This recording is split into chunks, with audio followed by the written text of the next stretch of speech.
宋青州，你简直混账！你与我家女儿乃是从小定的娃娃亲，如今大婚在即，岂能说退就退？你宋家此举，我定国公府脸面何在？伯父，令媛虽有美貌，但却无才无德，如今又私结皇榜，闯下大祸，实在不堪为我宋家之父啊！你。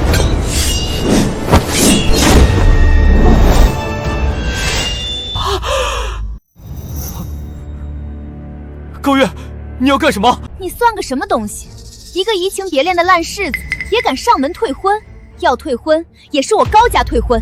高月，我知道你爱我如痴，这才因爱生恨。可就算这样，我也绝对不会娶你的。你还是死了这条心吧。娘，婚书给我，捡起来，滚出去！你。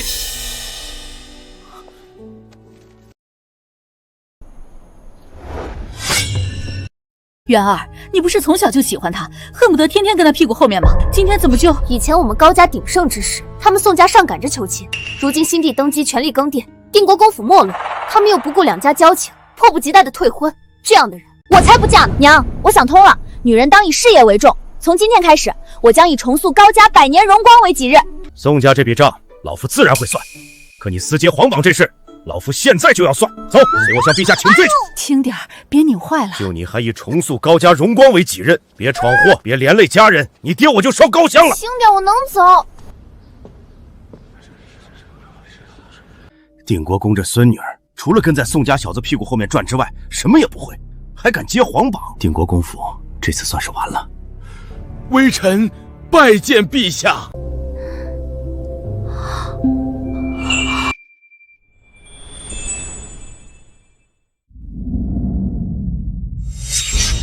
还不跪下！拜见陛下。竟敢如此羞辱于我，我定要你获罪于朝堂。平身吧。启奏陛下，高月因误会臣与婉容，这才抢先一步私结皇榜，还请陛下恕罪。宋青州，你个又当又立的死渣男，明面是替我求情，实际却是给我扣藐视政权的帽子。朕不管缘由，接了皇榜，就得接受朕的考教。朕来问你，若是你亲手杀了仇人全家，看着仇家满地尸体，心头无比畅快之时，却发现屋内还有一个孩子，你当如何？臣女会说，记住我这张脸，下次见面，我就不会手下留情了。这个回答倒也彰显仁义。为了所谓的仁义，不斩草除根，令满门置于危险之中，简直愚蠢。然后我会转身离开，再猛然回头，大声一笑：“小子，我们又见面了。”然后手起刀落，一刀杀了他。那只是个手无寸铁的孩子，你怎么能这么做？你简直是个毒妇！陛下，这样的冷血之人，一旦为官，必定为祸一方。沈庄园和宋公子所言极是。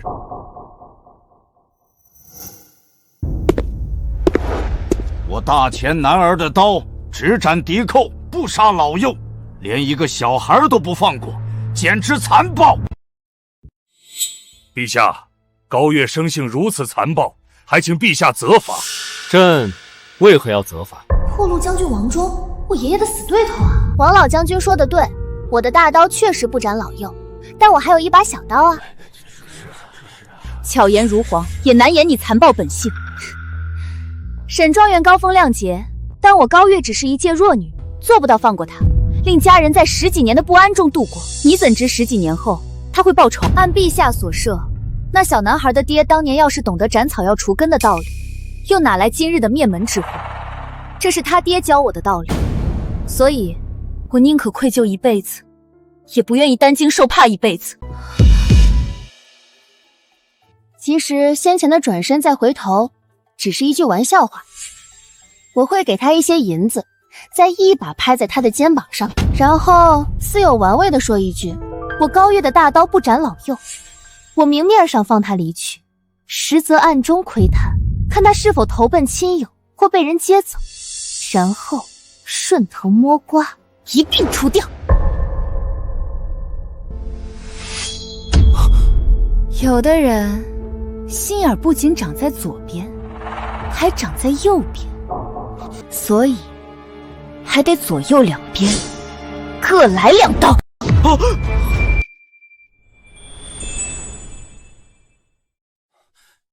陛下，高家百年将门，却生出这么一个阴险歹毒之女，还请陛下从重责罚。我只是在讲斩草除根的道理而已。你为什么这么害怕？难道你和我高家有仇，害怕被我斩草除根？高月，回来！陛下面前不得胡言。陛下，老臣以为高侍郎之女高月所言也不无道理，既是大仇，又何来老幼之分？你的回答，朕很满意。这第一个问题，只是朕的小小考验。想要在朕的身边做官，可没这么简单。还请陛下赐题。此题不仅高月可以回答，众爱卿皆可作答。若是叫朕满意，朕无有不允。谢陛下。你是江南贫瘠之地的县令，有一茶商看中一处荒山，想要承包种茶，但他要求必须开荒之后才肯承包。可官府库银空虚，百姓懒惰，开荒之事又迫在眉睫。朕已出题，谁来作答？陛下，此题不难，1倍工钱不行，那就2倍、3倍，重金之下，百姓必定响应。朕说过，官府库银空虚，钱从何而来？官府无钱，百姓懒惰，如果不提高工钱，只怕无人响应。陛下，此题无解啊！偌大的国家，比这更难的政事比比皆是，难道就因为看似无解就不解决了？末将不敢。沈爱卿，你乃本朝第1位女状元，你来作答。微臣愚昧，还请圣上责罚。高月，你可有解？请容臣女想想。你接了朕的求贤榜，你可不要叫朕失望啊！陛下，臣女有办法，可如果想都不想就说出办法，岂不是显得我大前的第1才子和第1位女状元太过无能？这有仇必报的性子倒是不错，只希望你真是朕要找的人吧。高月，说出你的办法。简单，臣女的方法名为谢侯局，专治懒惰却贪婪之人。说的简单，看你有什么好计。我若是县令，我会先以3倍甚至5倍的价格雇几名百姓来开荒。本将军还以为是什么好计，原来就这。库银空虚，哪来的钱？人性贪婪，消极怠工，事倍功半啊！我还没说完，你们急什么？这么想表现？刚才陛下让你们说的时候，怎么全哑巴？你们3个今天的话有点多了。微臣有罪。说啊，你们说啊，还说不说了？百姓上山开荒之后，我会再巡一夜，在山上埋些金子。只要有人挖出金子，消息就会迅速扩散，然后就是越来越多的百姓去挖金子。要不了多久，整座荒山就都会被他们开荒成功。库银空虚，哪来这么多金子？就算开荒成功，也花销巨大，不算什么好计。朕说过，不许打扰。你们当朕的话是耳旁风吗？微臣有罪。我不仅可以一文不花，还可以大赚一笔。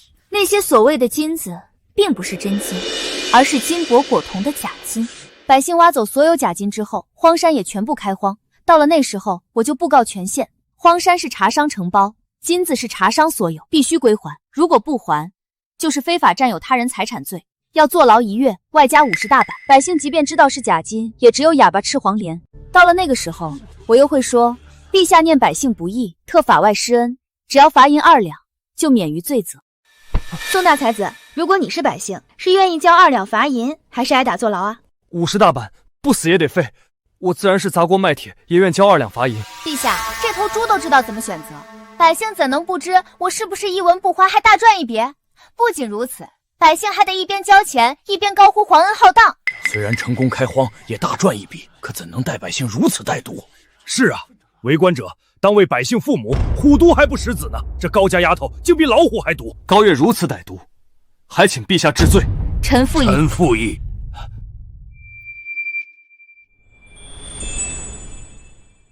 沈爱卿，据说你8岁作诗，12岁通读经义，文才惊人，如今又是状元及第，乃长安第1才女。你可有比高月更好的办法？臣暂时还没想到，还请陛下容臣再想想，微臣一定可以。那便是没有。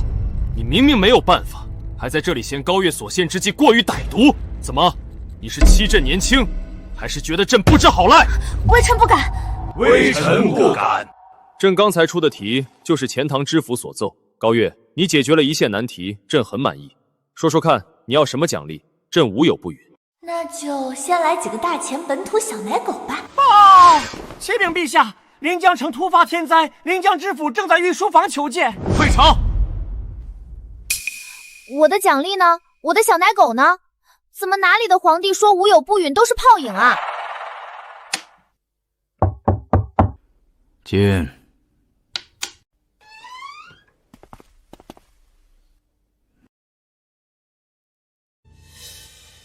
父亲，朝堂之事，想必你已听说了吧？你有没有觉得月儿这丫头和以前不一样了？坐吧。她以前是在藏拙，你真以为我高天龙的亲孙女儿是个只会跟在男人屁股后头转的女人？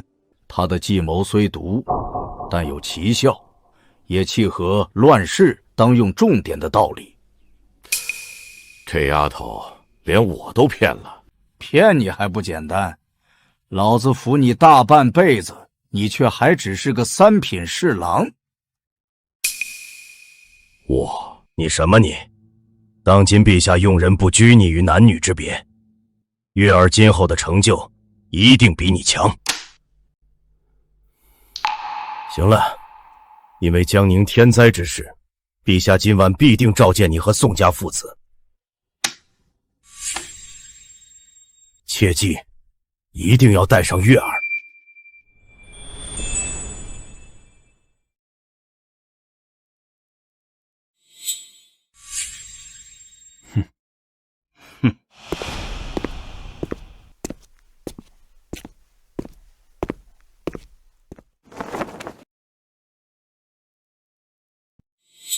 上官，把奏书给他们看。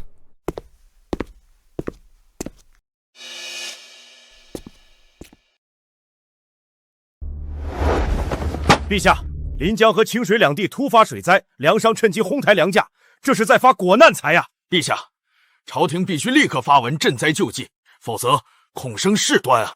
这就是朕深夜急召你们入宫的原因。如今国库空虚，拿不出多少银子来赈灾，朕要你们想办法，在最短的时间内恢复粮价。沈婉容，你是我大前第一女状元，先帝很是欣赏你的治国策论，朕决定派你去赈灾济民。臣领旨。高月，你今天在朝堂上的表现，朕很满意，你也去。朕的手里有2道没有写你们名字的圣旨，一道去清水县当监察御史，总领赈灾事宜；一道去临江县当监察御史，总领赈灾事宜。你们谁去清水，谁去临江？去清水县，那边民风相对单纯，粮商好打压。爹说的对，选清水县。陛下，臣选择清水县。谁都知道清水县处理起来更简单，你们还真会选啊！爹，他喜欢捡软柿子捏，我就明知偏有虎，偏向虎山行好了。你好了，就这么决定了。你二人明早就出发。臣告退。臣告退。高月留下。今日朝会，朕说过要给你奖励，无有不允，朕不会食言。说吧，你要什么奖励？陛下，我要一个拥有8块腹肌的大钱小奶狗。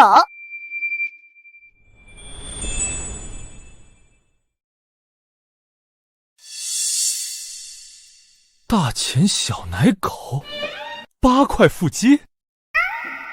高月，你觉得上官是不是这块料啊？谢陛下赏赐。高御史，本官是人不是狗。好了，你回去准备吧。明天一早，上官与你同行。谢陛下，陛下拜拜。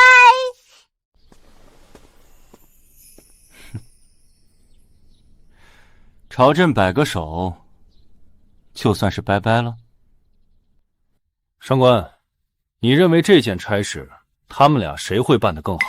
沈婉容乃当世才女，熟读史书策论，深谙治国之道。高月虽有些小聪明，但治国治世可不是小聪明就可以的。朕却不这么认为。可他高月到底是不是朕要找的人，还得看这件差事办得如何。你去盯着高月，随时密奏。还有，临江县的粮商根基稳固，不好对付，你务必保证他的安全。是，陛下。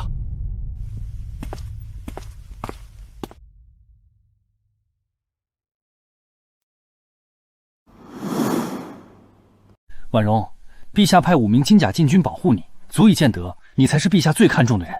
陛下之所以在朝堂上对他高月另眼相看，不过是看他爷爷高老国公的面上而已。婉容，你就别生气了。就送到这里吧，我一定不负皇恩，一定。拜见大统领！拜见大统领！拜见大统领！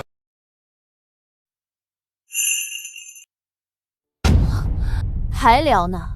灾情就是命令，灾区的老百姓翘首以盼，你们却在这里手拉手。驾！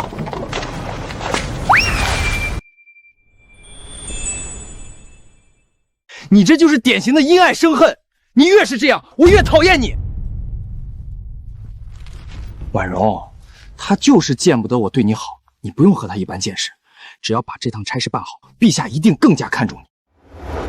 陛下派5名禁军保护我，却派自己的贴身卫士为他驾车，那可是禁军统领2品大官啊！你给我等着，我一定把这差事办得比你出色，我一定要让陛下知道，他看走了眼。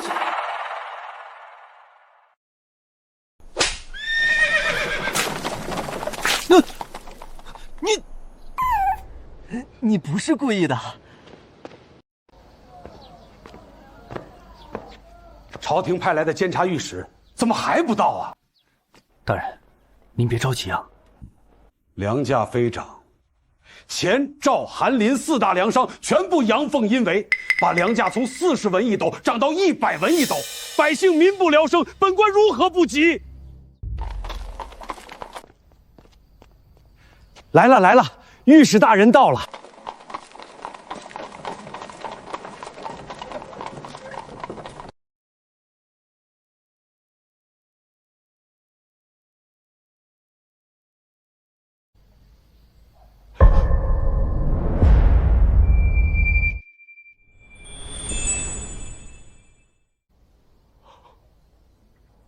他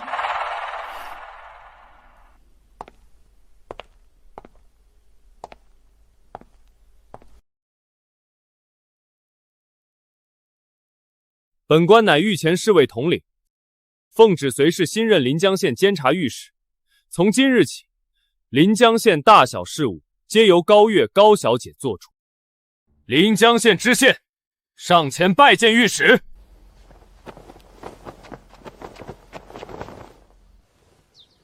下官杜江拜见御史大人，拜见上官大人。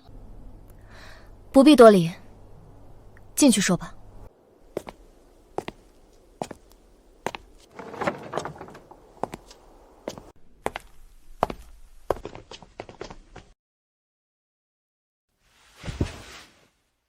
说说吧，临江县灾情如何？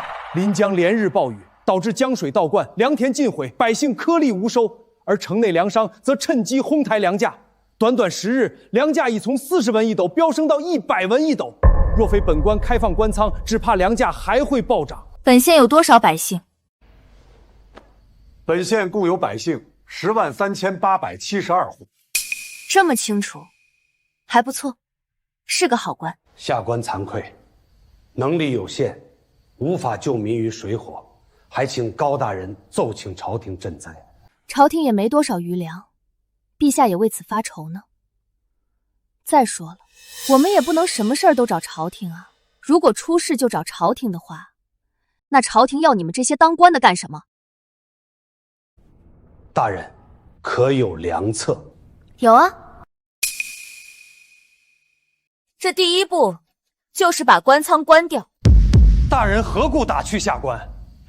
眼下开放官仓，粮价还难以遏制。一旦关仓，粮价必定暴涨，百姓如何能买得起啊？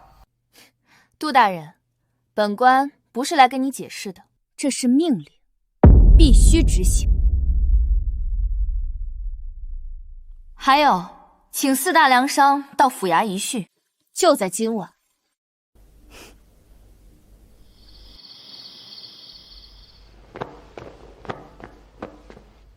草民拜见高大人。好歹也是一方富商，怎么穿得如此落魄？哼！那是因为……行了，本官不想看你们表演。本官只说一句话：本官要你们把粮价抬高到150文一斗，只许高，不许低。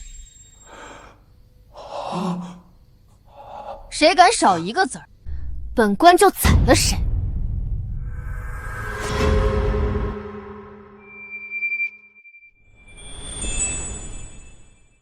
什么？150文一斗？谁让你插话的？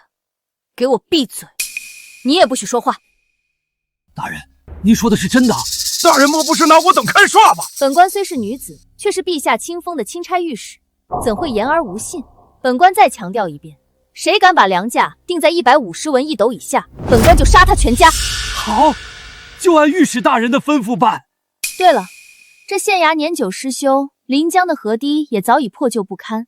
本官让你们赚这么多，总得给本官分运一些，补贴公用吧。高大人所言极是，我林家愿出3万两，全力支持县衙修缮与河堤加固。我钱家也出3万两，我赵家愿出2万两，我韩家也出2万两。好，那本官就先替县衙上下官吏以及河堤两岸的百姓谢过4位家主了。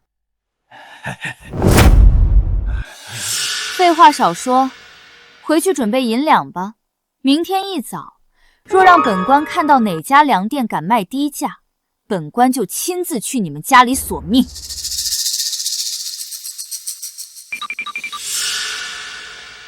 高大人，万万不可呀！150文一斗的粮价，百姓们根本活不起呀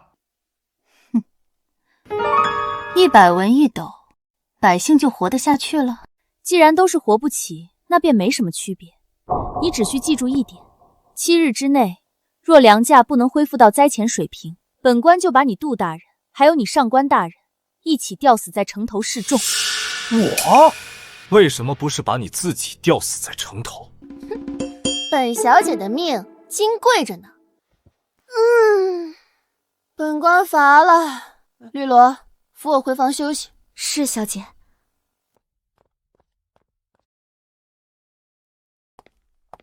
上官大人，此事非同小可，还请您速速向陛下奏明此事啊！临行之前，陛下有令，本官只负责保护高大人的安全，临江县大小事务皆由高大人全权处置，本官不便干涉。你怎能如此不管不顾？来人啊！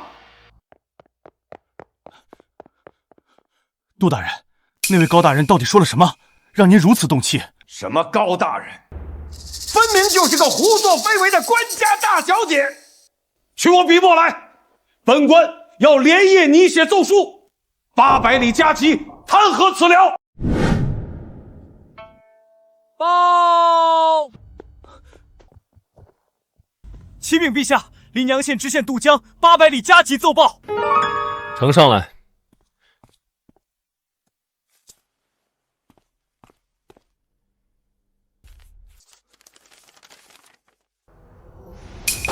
大胆！这个高月太让朕失望了，他竟敢与粮商勾结，将粮价抬高到150文一斗，简直无法无天。不对，虽然满朝文武都说高月计谋狠辣，但也绝非庸才。他这么做，难道是另有深意？报！启禀陛下，上官统领密奏。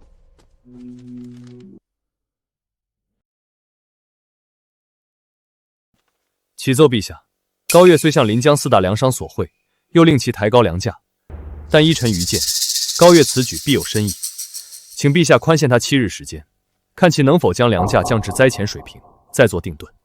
好，朕便信他一次，给他7日时间。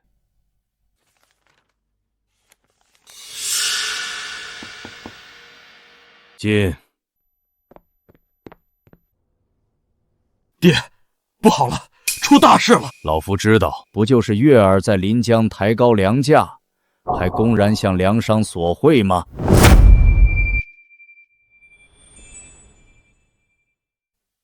爹，您怎么知道这事儿的？老夫虽已卸任朝堂，但终究还是大前的定国公。老夫想知道的是，难道还需要你来传达？要是什么事儿都等你禀报，黄花菜都凉透了。哼！既然您早就知道了，怎么一点都不着急呀？着急有什么用？老夫相信自己的亲孙女儿，绝不会胡作非为。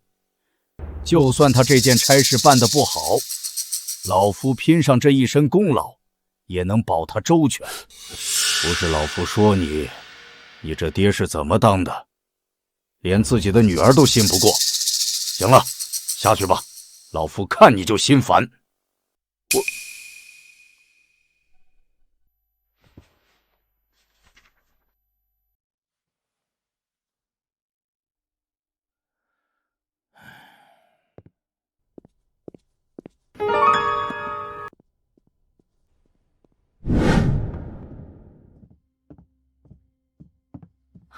爹，是不是婉容从清水县传回来什么好消息了？不是婉容，是高月那边传来了坏消息。不过对我们宋家来说，这就是天大的好消息。什么好消息？高月到了临江之后，不仅向当地粮商索贿，还命令他们把粮价抬高到150文一斗。你说，这对我们来说算不算绝好的消息？还好我退婚退得早，我就说他无才无德，果然没说错。婉容那边已经把清水县的粮价压低到82文一斗，甚至还有信心再降一些。等婉容回朝复命，陛下必定会明白，婉容才是真正的大前第一才女。你务必把婉容娶回宋家，有了她的相助，我们宋家崛起就指日可待了。爹，您放心，她迟早都是我的人，逃不出我的手掌心。对了，爹，要不要把临江城的消息告诉婉容，让她也高兴高兴？放心，爹早就安排好了。沈大人，临江县的百姓这下可惨了。哦，为何这么说？宋大人那边传来消息，高月到任临江之后，竟然公然向粮商索贿，还伙同他们将粮价抬高到150文一斗。临江的百姓哪承受得起呀？能不惨吗？他们皆是我大前子民，民生疾苦，怎可幸灾乐祸？沈大人教训的是，下官失言了。只能说临江百姓命苦，遇上了这样一个心狠手辣的毒妇。等本官回朝复命之后，再亲自去临江，替他收拾这烂摊子吧。沈大人高风亮节，心怀百姓，不愧是我大前第一才女。你去告诉清水县的粮商，粮价再降8文，他们以45文一斗收购，74文一斗出售，依旧有不小的利润。若是不给本官这个面子，本官便以哄抬粮价之罪拿他们问罪。是，下官这就去办。高月，你这种无才无德的毒妇也配跟我争？宋青州是我的，陛下的青睐也是我的，你什么也得不到。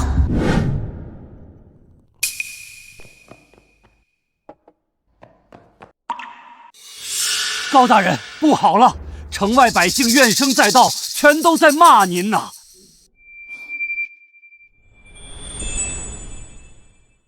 高大人，都这时候了，您怎么还能笑得出口？意料之中，小场面，不慌。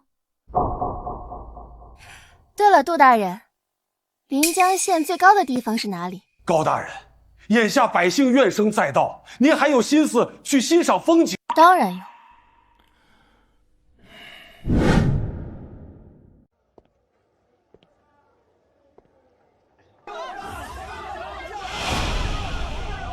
凭什么不是沈状元来我们临江，偏偏是这个高毒妇来祸害我们？陛下呀，陛下，你这是看走眼了呀！姓高的，你这般祸害百姓，就不怕遭天打雷劈得报应吗？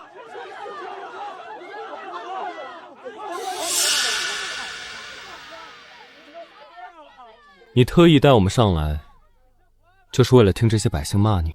这些刁民懂什么？他们根本不懂我家小姐的良苦用心，我懒得和他们计较。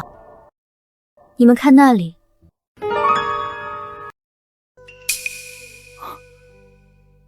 你故意抬高梁家，是为了吸引外地粮商前来。看来我向陛下求请宽限他7日的决策，并没有做错。你这人虽然冷冰冰的，但却不傻，别老是一张冰块脸，给本官笑一个。本官乃2品禁军统领，职责是护卫陛下与大人安全，并非供人取乐的南花魁。没劲，绿萝，我们走。是小姐。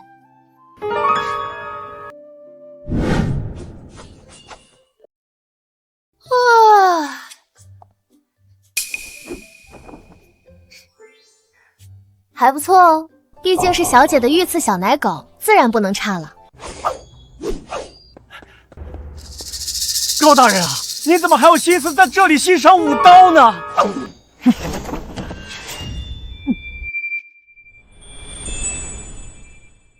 上官大人，下官没惹您吧？给本官记住，本官武刀是陈练，不是供人消遣心神。下官口误，还请上官大人恕罪。倒是一匹脱缰的傲娇小野马，有点意思。高大人，都这时候了，您就别光顾着欣赏点评上官大人了。你身为朝廷命官，行事却如此慌张，一点都不稳妥，连我爹都比不上。难怪你40、50岁了，还只是个7品知县。我要是你爹，我非打死你这个目无尊长的逆女不可。高大人，眼下外地粮商疯狂涌入临江，运河都给堵得水泄不通了。下官知道了，您命令本县4大粮商将粮价抬高到150文1斗，就是为了吸引外地粮商前来，想让他们互相竞价杀价，从而压低粮价。哼，可你也太天真了。商人逐利，在巨大的利益面前，他们比谁都团结，根本不可能互相杀价。本官从来就没想过要他们让利，本官只想让他们进来，仅此而已。传本钦差命令，所有涌入临江的粮商，只许进，不许出，违令者立斩不饶。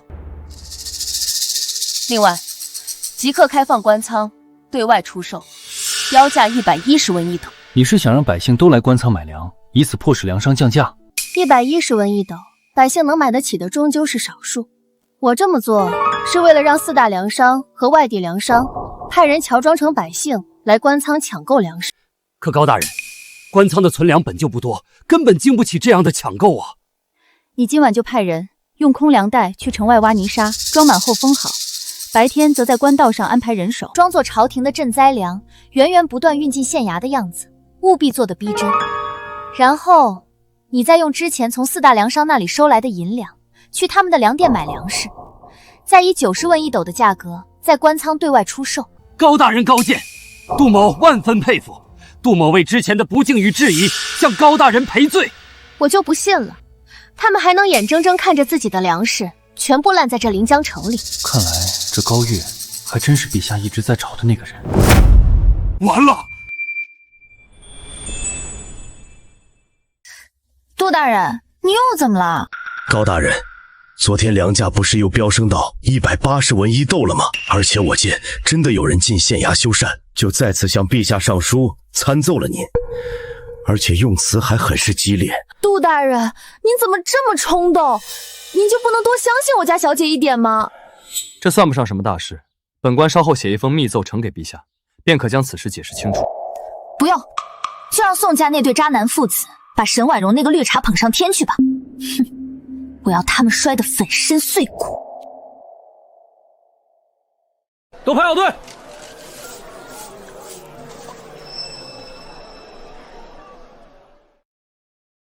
老板，我们还要继续降价吗？再降下去，我们就要亏本了。不对呀，之前不是说临江官仓的粮食库存不多了吗？怎么我们这几日越去抢购，官仓的粮食就越多呢？老板，这几日我每天都能看到粮队从京城方向过来，一车车粮食源源不断的运进县衙，看着不像是假的。坏了，这是朝廷的救济粮到了，快赶紧降价，标75文1斗，一定要比官仓便宜。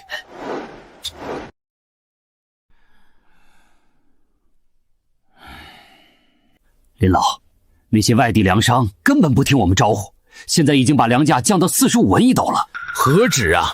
甚至还有些外地粮商标价43文一斗，照这个势头下去，极有可能降到灾前的40文一斗啊！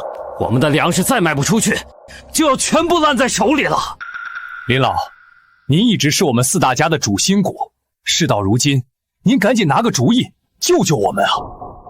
这个高月实在是太狠毒了，他先是引诱我们抬高粮价，借此吸引外地粮商蜂拥而来，然后再关门打狗，断我们的后路，简直就是个毒妇。林老，话可不能这么说，我们可不是狗啊！你，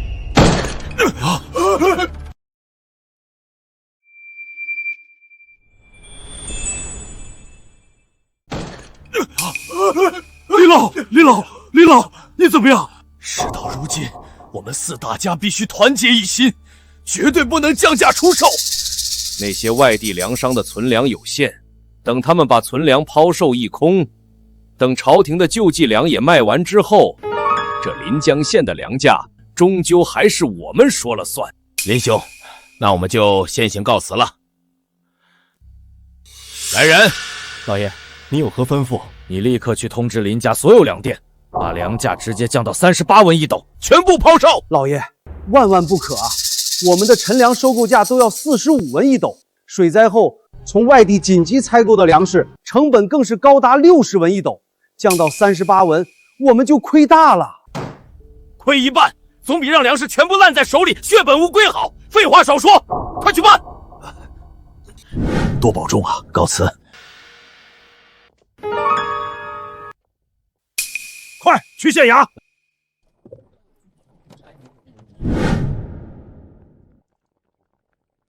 高大人，饶命啊！高大人，求您饶命啊！高大人，高大人，求您饶了我钱家吧！求您开恩啊！哟，钱家主，这次倒是穿得老实。高大人恕罪，之前是钱某有眼不识泰山，也是被林家主那老贼蒙蔽，一时糊涂，才跟着他一起蒙蔽大人。求您大人有大量，放过小人吧。30文一斗，想要本官不找你钱家算账也行。你带头把粮价降到30文一斗，带动所有粮商跟进。啊，30文一斗，这比灾前的40文一斗还要便宜啊！高大人，您这是要我钱家的命啊！高大人，饶命啊！求您高抬贵手，再涨几文吧。谷贱伤农的道理，本官自然明白。眼下不过是灾后重建，需要一个过渡过程，等百姓恢复生产，日子不再困难。县衙一纸文书，自然会把粮价恢复到40文一斗的正常水平。怎么，钱家主不愿意为临江的百姓奉献这么一点点？这哪里是一点点，这分明是要剥我钱家一层皮呀！可转念一想，剥一层皮也总比因发国难财被下狱杀头好。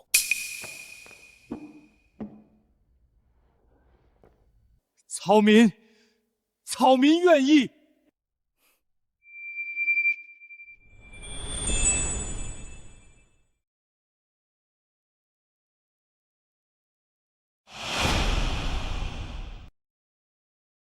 我有眼不识泰山啊！之前竟然骂高大人是毒妇，我有罪，我该打，我该打！高大人确实狠，可他的狠全用在了那些发国难财的奸商身上，对我们百姓却是实打实的好啊！陛下，你慧眼识英雄啊！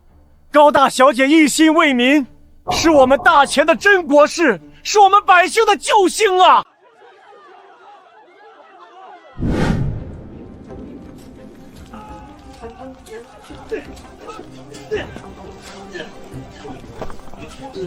下官渡江，带临江县全体百姓叩谢高大人救命之恩。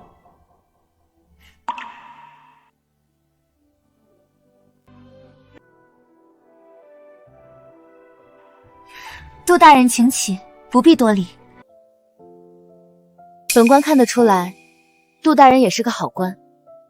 之前都是误会，我不怪您。下官虽然不如高大人聪慧多才，但往后必定以大人为榜样，一心为民，绝不辜负百姓与陛下的信任。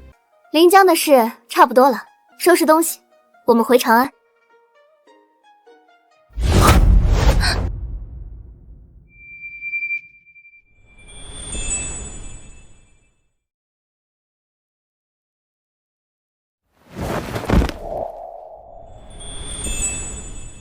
高大人，你没事吧？这才对嘛！我的御赐小奶狗总算是进入状态了。你休要胡言！真是不经夸，扫兴。绿萝，我们走。好的，小姐。以前看他这般跳脱不羁，怎么看怎么不顺眼，现在却是怎么看怎么顺眼。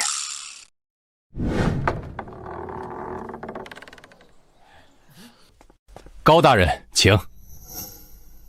这是你们安排的？绝对不是我们安排的，是百姓得知高大人今早要回长安，自发前来送行的。高大人，百姓们为了能见您一面，有的天不亮就来这里等候了，您还是和他们说几句话吧。好啊，我这就把他们赶走，免得挡了我的路。赶走？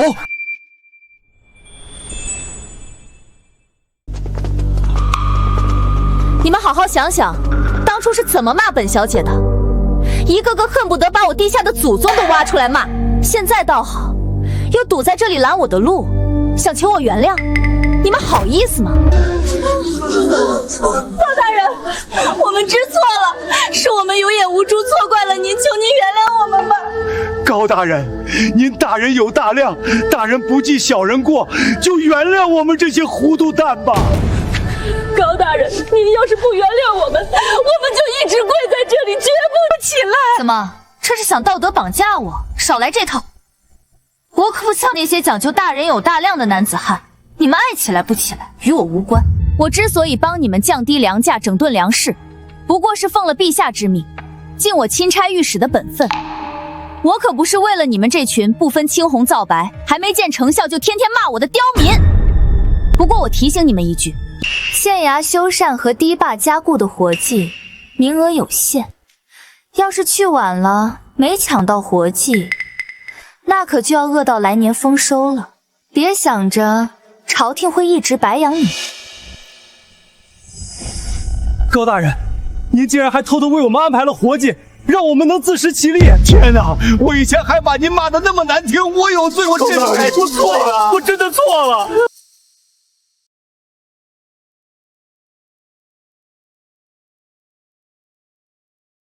小妹妹，告诉姐姐，你以前骂过我没有啊？没有，我妈说姐姐是好人，不让我骂姐姐。你娘不错，你也很乖。黎罗，把我临走前我娘给我的那些糖果拿一些给这小妹妹。是，小姐。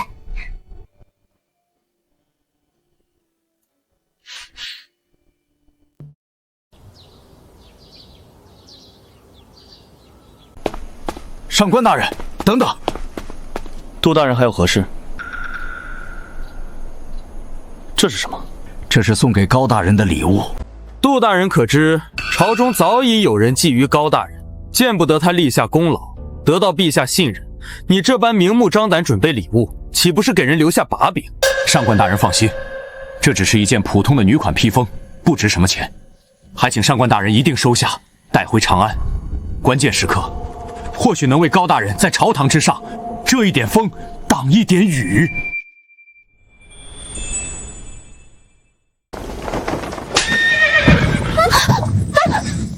上官俊，你急什么急？赶着回去投胎嘛！高大人，杜大人第二次参奏你的加急奏诏，恐怕早已送到陛下手中，甚至消息也已传到了宋家父子的耳朵里。若是让沈婉容抢了先，他必定会联合宋家父子还有王忠等人，一同在陛下面前施压，对你不利。停下！你给我停下！你就一点都不着急吗？不着急，我们正好一边走马一边观花，好好歇歇。高大人，你到底是怎么想的？关乎你的名声乃至性命，岂能如此而行？急什么？让子弹再飞一会儿吧。子弹？什么是子弹？跟你说了你也不懂，懒得和你解释，你听我的就行。你给我记住了，在没踏进长安城门之前，你依然是我的御赐小奶狗，依然得听我这个钦差御史的吩咐。不对，不管什么时候，你永远都是我的御赐小奶狗。你随你。小姐，这样慢下来确实不颠了。可我们回去晚了，真的没关系吗？怕什么？反正是公费出差，难得出来一趟，我们必须吃遍沿途美食，看遍沿途风景，养足精神，再回去收拾那些渣男和绿茶。小姐，你说的绿茶指的是人吗？哼，是人也不是人吧。沈状元真是厉害，短短7日时间就将清水县的粮价从100文1斗降至74文1斗，真是大才呀！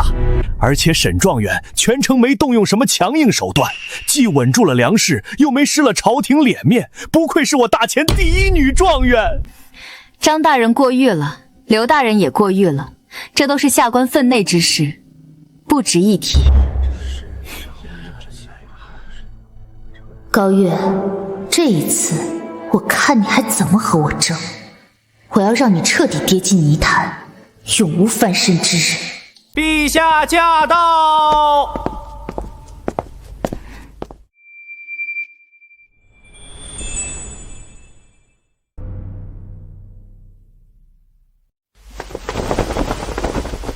吾皇万岁！万岁！万万岁！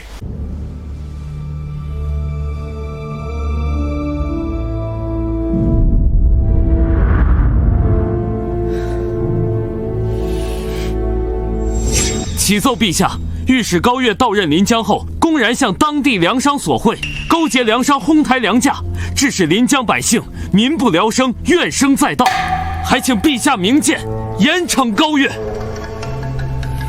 高岳，7日期限已然过去，你却迟迟未归，还闹出这般事端，真是太让朕失望了。众爱卿平身，谢陛下。启奏陛下，沈状元奉旨前往清水县赈灾，仅用7日时间，便将当地粮价从100文1斗降至74文1斗，更不负陛下重托。老夫送礼，斗胆请陛下封赏监察御史沈婉农，以表彰其功绩。陛下，商人重利，趁灾荒发国难财，本是常事，难以管控。但沈状元仅凭一己之力，7日之内便稳定清水县粮食，安抚百姓，此等才干与手段，令人叹服。末将也斗胆请陛下立沈状元为天下官员典范，号召各地官员向其学习。臣附议。高岳呀，高岳，你到底在干什么？怎么还不回长安？再晚就来不及了。高岳到底有什么好的？陛下为何始终对他念念不忘？我才是那个配站在陛下身边、附着陛下的人啊！陛下，清水县与临江县相距不过几十里地，沈状元已然办完差事，如期回朝复命。想来高岳也应该快回来了吧？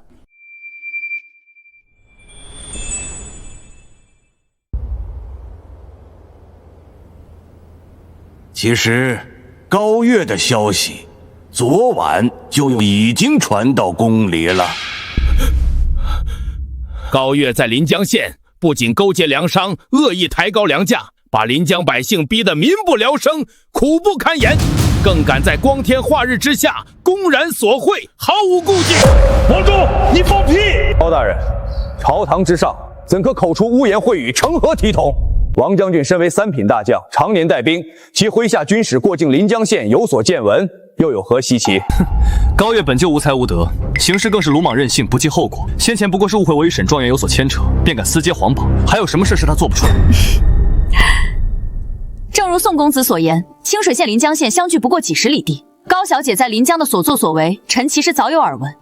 只是臣与高小姐正处于公平竞争之中，不便主动提及，以免落人口实。陛下，诸位大臣所言皆只是听闻，并无半句实证。臣以为，不如等高岳姑娘与上官统领回宫之后，当面对质，再做决断也不迟。陛下，臣知道您老与高老国公似有交情，私交甚厚，可也不能这般不分青红皂白，一味偏帮高家吧？臣一个人听说，可以说是道听途说，不足为信。可如今这么多大臣都有所听闻，难道天下人都是瞎子，都是聋子，都在故意污蔑高岳不成？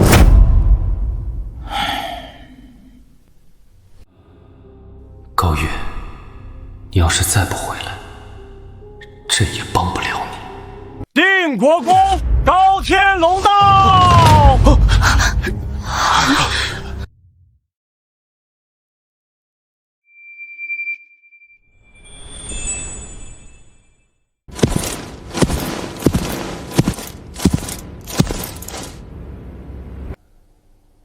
老臣高天龙拜见陛下。高老爱卿免礼。臣记得高老国公3年前便已卸任，今日披甲上朝，是来向新帝示威吗？老夫自幼追随太祖南征北战，这身麒麟甲乃太祖亲赐，你说老夫穿它是向他的子孙示威？你见本国公不该自称末将吗？是，末将见过高老国公。根据本朝礼制，卸任勋贵未经召见不得入朝。礼部尚书，若你非要讲理智，本国公便请出太祖所赐刻有如朕亲临，可先斩后奏的大刀与你理论。下官不敢，下官知错。高月有个好爷爷又怎样？在陛下面前比的是才华。想必高老国公前来只是为了拖延时间。好，朕便再多给你几日时间。高老国公，你今日来朝是为高月求情？启奏陛下，臣不为孙女求情。若她真负皇恩，理当严惩。但她人还未到，便遭恶意中伤，老臣绝不答应。老臣愿拼着一身功绩，求陛下再宽限3日。老国公乃3朝元老，开国元勋，素来不向朝廷开口，朕这就准你所请，再宽限3日。老臣谢陛下隆恩。监察御史高苑，禁军统领上官俊求见。快宣！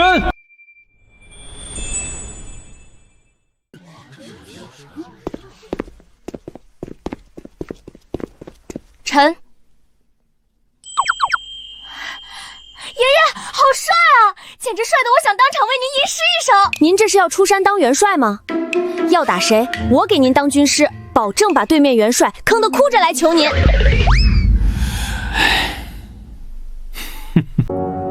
短短7日，临江知县2次加急告状，你回京之后，眼里竟只有你爷爷，半分没有朕，还不给陛下行礼？拜见陛下。朕让你起来了吗？跪下！肯定是看了杜江的奏报，又听了这些渣男绿茶的挑唆，跪就跪。待会儿我就让你求着我起来。好，天子一怒不得了。高月，你当真以为朕不敢杀你？高月，不许对陛下无礼！小女年幼无知，不懂规矩，还请陛下恕罪。都敢勾结粮商，搜刮民财了，还敢说年幼？分明是心术不正。我就说嘛，她本就是个无才无德、不知天高地厚的女人。你们，高月，你自己找死！就算有你爷爷在，也救不了你。陛下，臣有话要说。说。启奏陛下，自高大人抵达临江之日起，仅用7日时间，便将当地粮价稳稳压制30文1斗。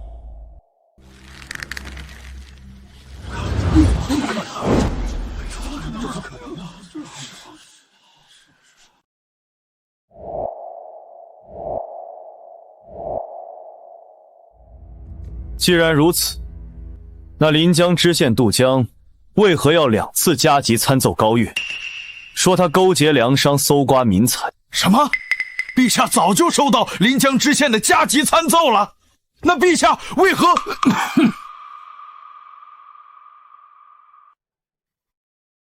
陛下早就收到他在临江乱来的消息了，可他不仅没有治罪，还一直在朝堂上替他拖延时间，一直维护他，凭什么？原来你不仅没有听信杜江的一面之词，还故意在朝堂上帮我拖延时间啊！你继续说，这粮价到底是怎么在7日之内压下来的？其中细节一一奏来。正如先前传闻所说，高大人刚到临江，便故意要求本地粮商抬高粮价，实则是为了制造粮价虚高的假象，吸引周边各地的粮商纷纷涌入临江。待外地粮商尽数涌入之后，高大人便下令封锁临江城门，同时开放官仓，以低价抛售粮食。外地粮商为了避免粮食腐烂、血本无归，只能竞相降价。然后，本地粮商见外地粮商降价，担心自己的粮食卖不出去，也只能跟着降价，以此抢占市场。好计，真是好计呀！别跪着了，起来说话吧。谢陛下。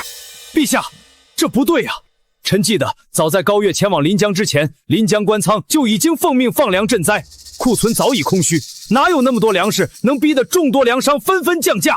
是啊，宋大人说的对，临江官仓早已无粮可放，哪来这么多粮食支撑这般计策？说不通，这实在说不通啊！高大人这计策根本无从谈起。上官统领，还不为诸位大臣答疑解惑？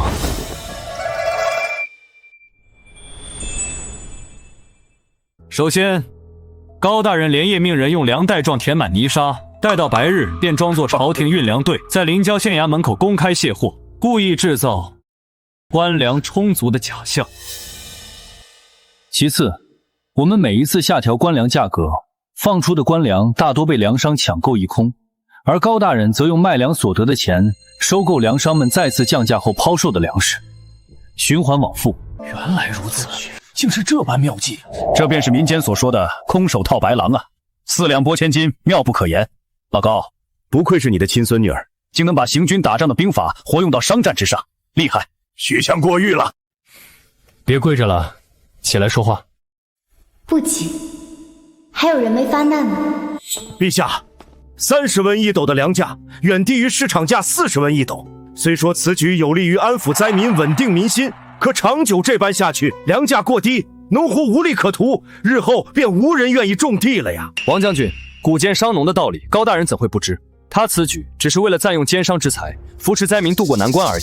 待到来年秋收，粮食丰收，朝廷只需一纸文书，恢复正常粮价，一切便可恢复如初。那他在临江公然索贿呢？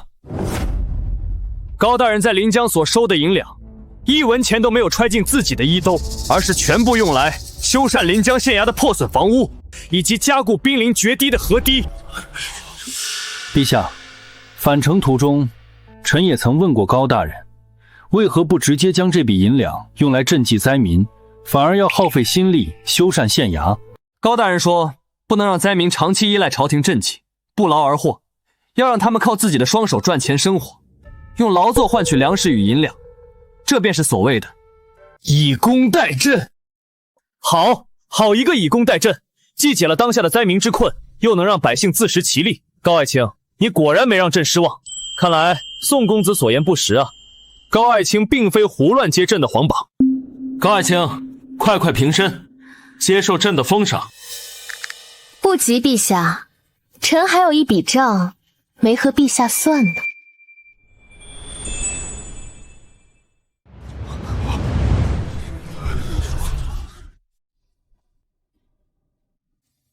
还敢找陛下算账？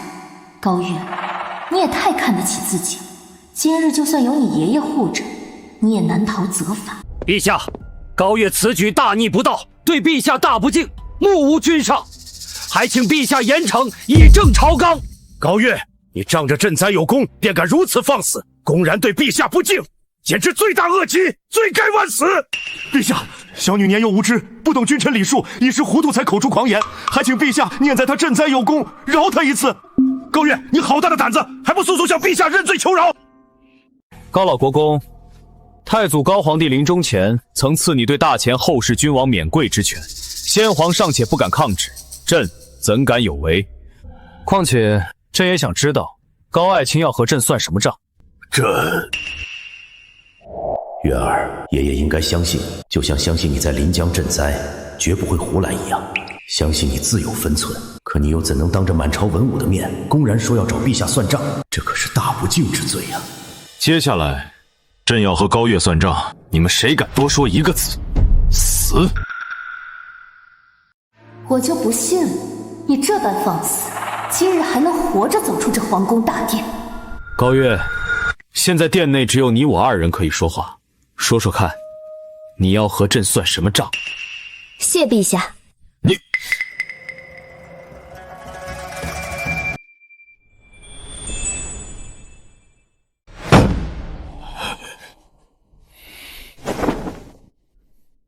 说。挺帅的嘛，我想什么呢？现在不是欣赏美男的时候，我得让他明白，混得再好，地位再高，也要懂得低头。敢问陛下，臣恭奉旨回朝面见陛下，是否应当先行跪拜问安？不错。那我再次请问陛下，若陈宫并无过错，身为皇帝，是否应当让陈宫平身，不可无故折辱？这个高月闹了这么久，原来是要和朕算无辜让他长跪的这笔账。你说的不错，可你就没有错了吗？临江知县2次动用800里加急参奏于你，指控你勾结梁商搜刮民财。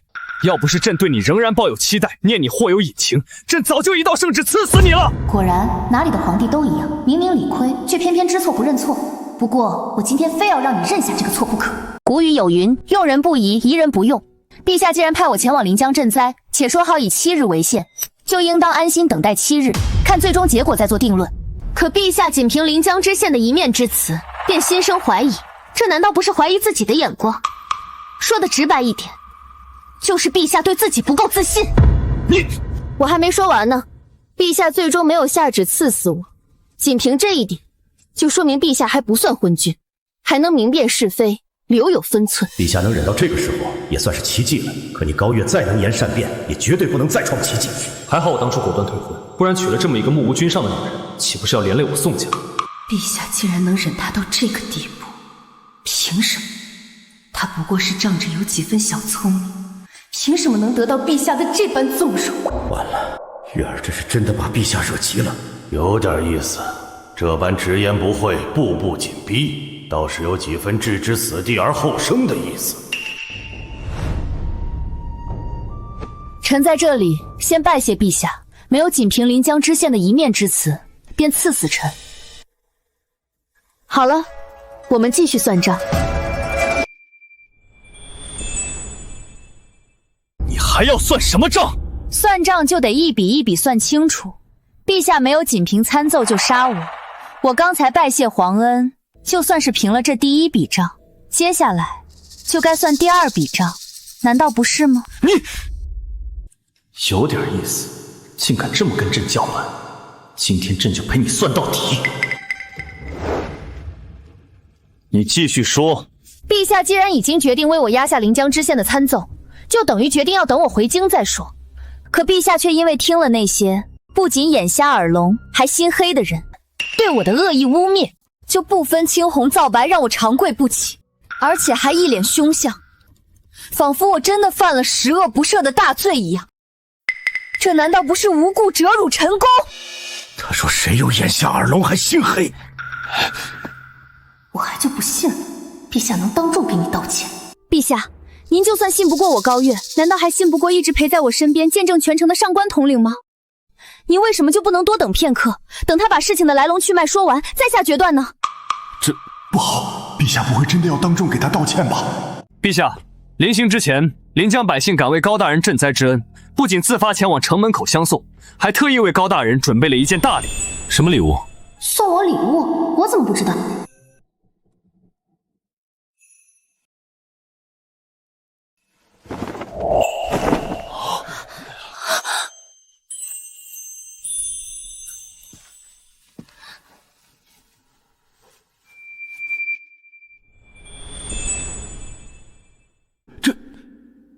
这是万民披风。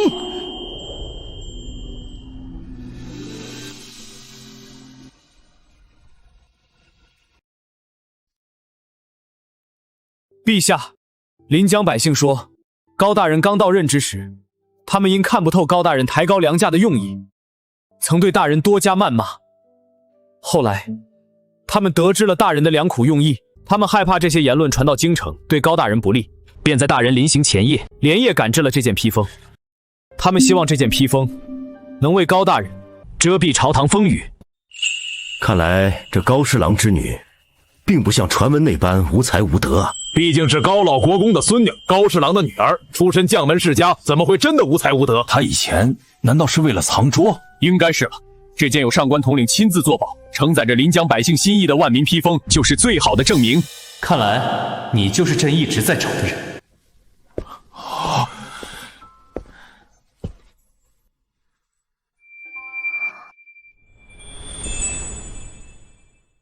皇帝竟然亲自拉他起来，这哪里是创造奇迹，这分明是创造了天大的奇迹啊！他为了让我回心转意，竟误打误撞地创下这等奇迹。陛下不仅不治他的大不敬之罪，还要亲自拉他起身，凭什么？不过是运气好，凭什么能得到陛下这等青睐？陛下已经让步至此，说是他敢拒绝陛下的好意，必定会惹恼陛下。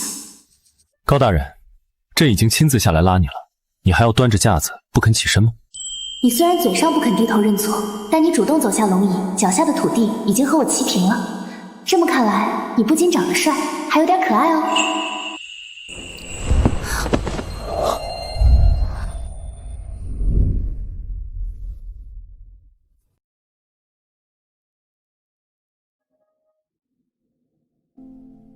陛下，低头，皇冠会掉吗？什么意思？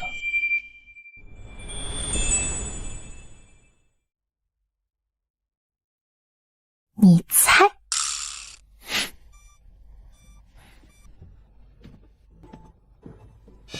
陛下竟然亲手拉他起来，甚至还和他那般亲近，他凭什么呀？高月，我万万没想到，你为了引起我的关注，竟然敢冒险调戏陛下。可即便你做到如此地步，我也绝不会喜欢你。陛下对高月的态度，可不仅仅只是欣赏人才那么简单，这般纵容，怕是对宋家不利呀。陛下这是什么意思？一会儿拉他起来，一会儿又甩脸子，我怎么看不懂呢？破卢将军，你也就只会带兵去破奴了。嘿，你个！诸位，临江清水2县的赈灾现已结束，沈爱卿前往清水县赈灾，用7日时间将当地粮价从100文1斗降至74文1斗，也算不负朕望，不愧状元之名。可高爱卿不仅将粮价降至30文1斗，解百姓燃眉之急，还用以工代赈之法，让灾民靠自己的双手谋生，真正做到了授人以鱼不如授人以渔，朕心甚慰。朕决定封高侍郎之女高月为中书舍人。高月，从现在开始，你就是朕的贴身谋士，随朕左右，为朕分忧。陛下，臣可以拒绝中书舍人这个位置吗？为何？启奏陛下，臣精通商道，想去户部为陛下分忧。户部侍郎高峰之女高月，赈灾有功，现封为户部员外郎，仍保留监察御史之职。谢陛下。大前状元沈婉容聪慧过人，朕封你为中书舍人，随朕左右草拟文书，出谋划策。婉容，快谢恩啊！臣沈婉容谢陛下隆恩。退朝！这高冷帝王也有变受气小媳妇的时候，还别说，怪可爱的。给皇帝当小蜜的好事，让给你了，不用谢哦。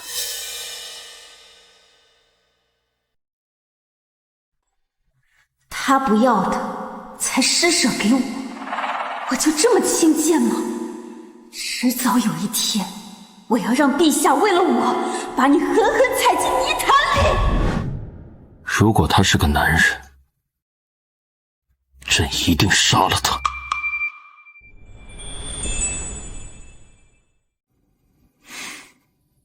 因为她是女子，所以你想纳了她，有何不可吗？陛下，臣以为您与高大人不合适。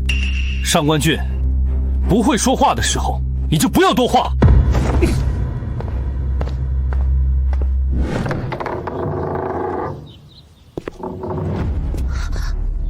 义女，这是你应该享受的荣耀，有什么好怕的？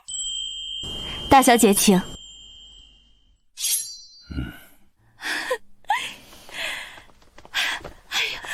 我的好女儿可算出息了，以后在那些贵妇的茶话会上，我终于能扬眉吐气，好好炫耀我的女儿了。这个欢迎仪式是特意安排的，可母亲脸上的扬眉吐气，爷爷和父亲眼底的骄傲，还有下人们眼里的尊敬，却都不是演出来的。这也足以见得，从前的那个高月，真就是一个让家人蒙羞，只会追着男人跑的花痴恋爱呢。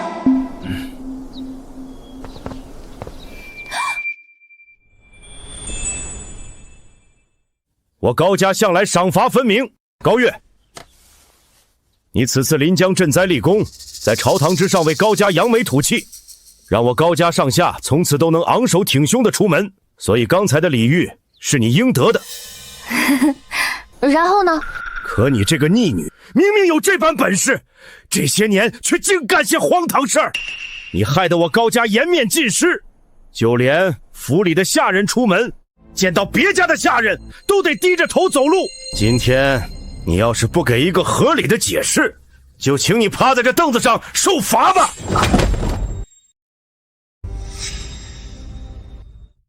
看得出来，爷爷和母亲都没想真的收拾我，只是想借着今天之事，让我给个合理的解释。也就只有你这个老登，一门心思要跟我算旧账，真想给我来个所谓的赏罚分明。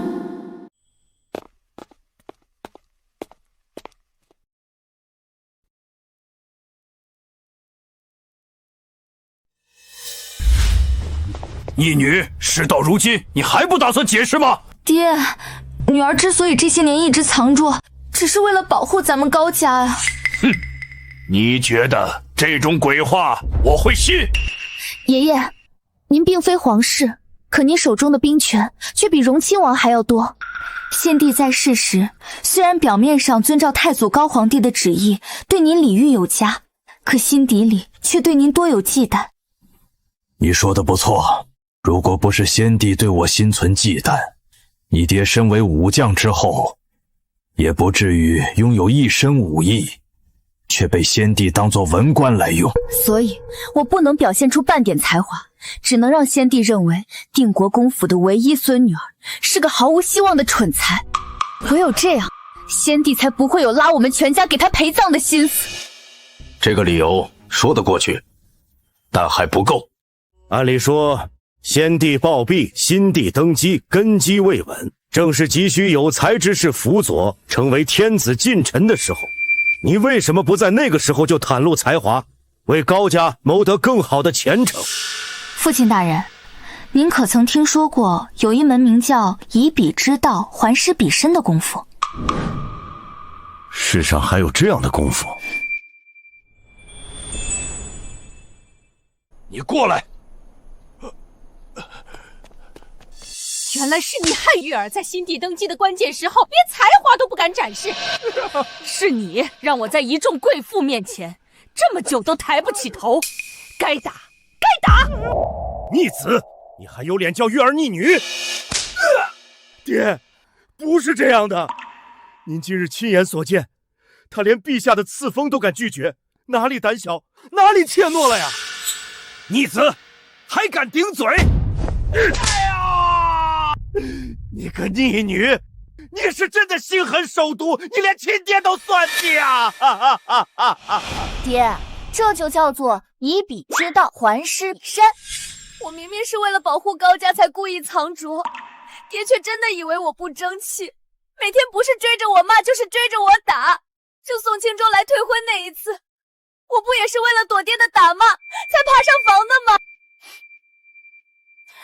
娘也都看到了，我不过是接了个皇榜，爹就气得要劈死我。我哪里敢在陛下登基之初就贸然展露才华，只怕我还没来得及展露半分才华，刚说一句我有才，爹就得一巴掌把我打飞了。爷爷，爹年纪也不小了，下手轻点，可别真把他打坏了。瞧瞧，月儿还知道为你求情，多懂事的女儿。看在月儿的面子上，老子今天就饶了你这一次。爷爷，那我回房了。月儿，荣亲王向来将我定国公府视为眼中钉肉中刺，你可有应对之法？我有一计，可让荣亲王一家满门抄斩。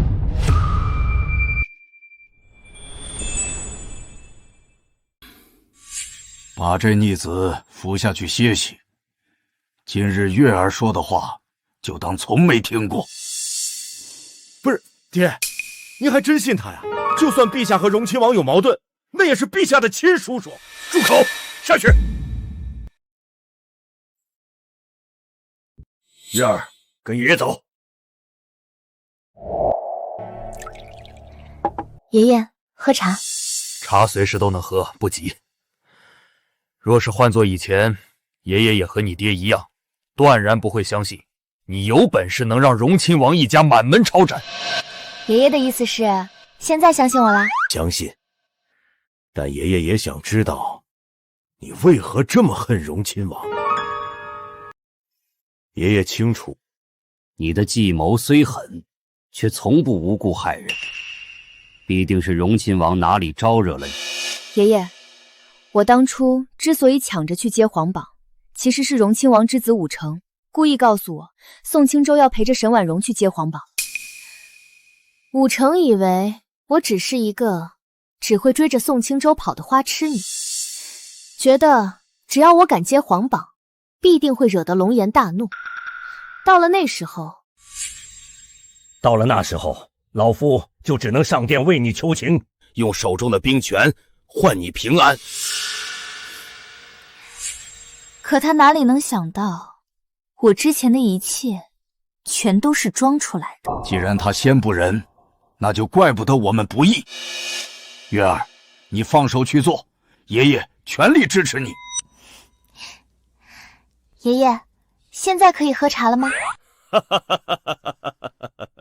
好，喝茶。爷爷亲自给我的宝贝孙女儿斟茶。谢谢爷爷。进。爹，陛下急召我和月儿进宫。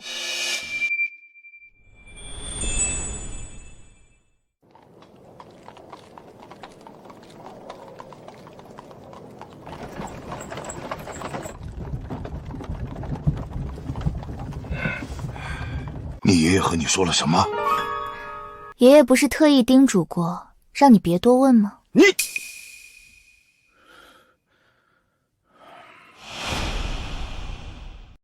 既然你爷爷都相信你，那爹就不问了。你放手去做，爹也全力支持你。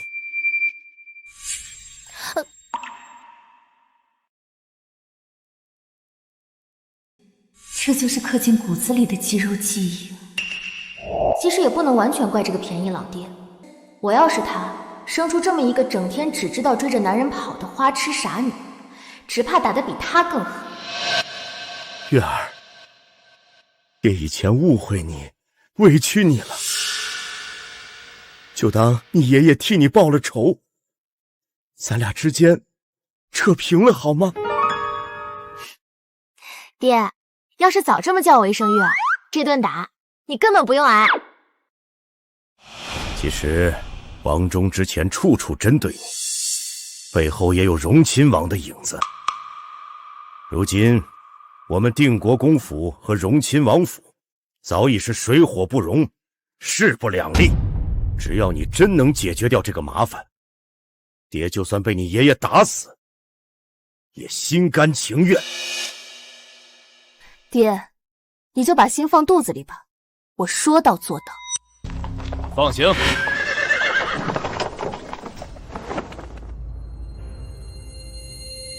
本官乃是陛下亲封的中书舍人，速速放行。陛下有令，今夜除了高月高大人，任何人入宫都需步行进殿见驾，不得乘车。明明我才是陛下亲封的中书舍人，凭什么让他高月乘车入宫？陛下深夜急召，必定是大前有要事发生。高月，这一次我一定要把你比下去，一定要让陛下看清，我才是他真正要找的人。婉容，你是陛下亲封的中书舍人，陛下深夜急召，你本该乘车入宫，尽早见驾才是，怎么还在这里步行呢？陛下虽特许我乘车入宫，但我才刚刚晋升中书舍人，还是步行入宫，以表对陛下敬重为好。还是婉容考虑周全，心思缜密。不愧是我大前第一女状元，既有才学，又懂礼数。陛下迟早有一天会知道，沈状元才是我大前真正的第一才女，绝不是她高月能比的。陛下还在等着我们，别耽搁了，赶紧走吧。陛下驾到！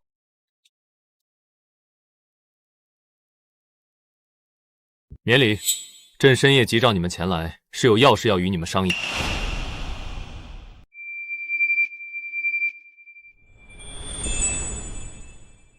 还说以前的花痴是装的，我看是花痴的对象换成了陛下还差不多，竟敢当着我的面用眼神调戏陛下，简直是胆大包天。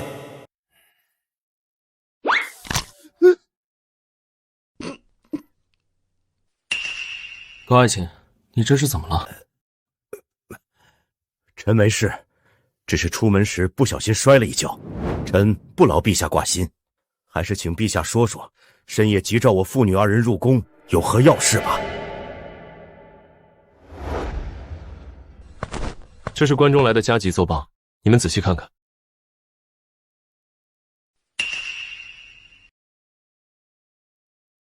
陛下，宋家父子沈状元还有王老将军到了。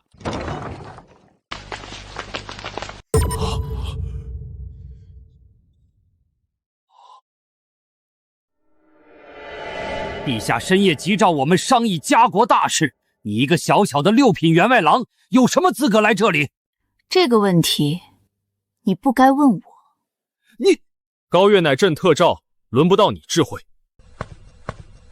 把奏授给他们，也让他们看看关中的情况。还演上了？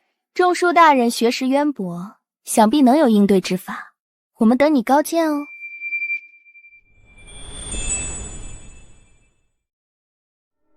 你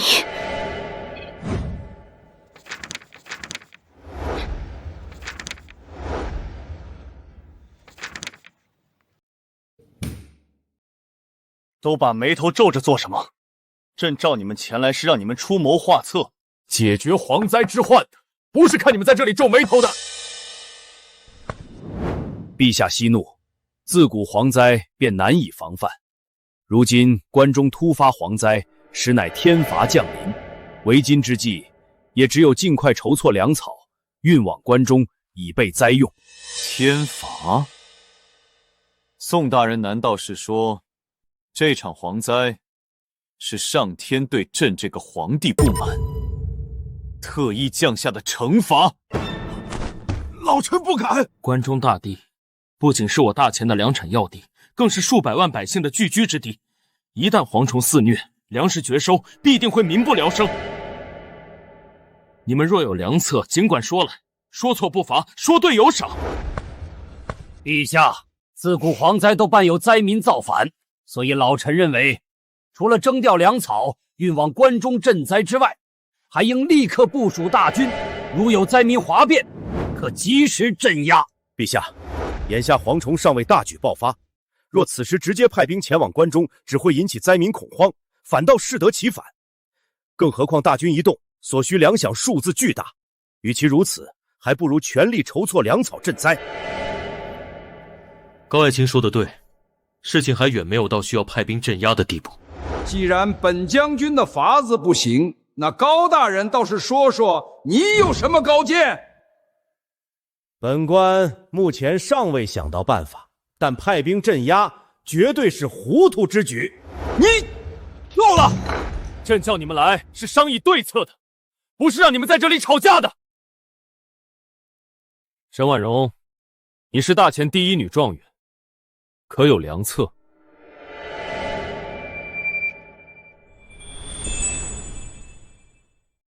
陛下，蝗灾自古便无人能真正遏制，更何况关中刘据守已上书奏明，当地已有蝗虫出现，田间地头遍布虫卵，这些虫卵深埋地下，无法彻底根除。眼下，朝廷别无他法，唯有尽快筹措粮草，做好赈灾准备。飞蝗过境，寸草不生，百姓颗粒无收。到那时，他们不是活活饿死，就是一子而食，简直就是人间炼狱。关中灾民如此众多，仅凭朝廷赈灾，如何能活？高月，你心思机敏，聪慧过人，面对关中蝗灾，可有解决之法？陛下，她这么一个黄毛丫头，只怕连蝗虫长什么样都没见过，她能有什么解决之法？臣敢断言，她若是能想出根除蝗灾的法子，老夫便直接舔遍长安所有茅坑。王老将军，男儿一诺胜过千金啊！老夫言出必行。好，那我这个黄毛丫头就等着老将军言出必行。你奇怪，我怎么突然就心虚了？宋大才子，沈大状元，我可给你们机会，让你们先说了哦。陛下，臣有一计，可令关中所有蝗虫全军覆没。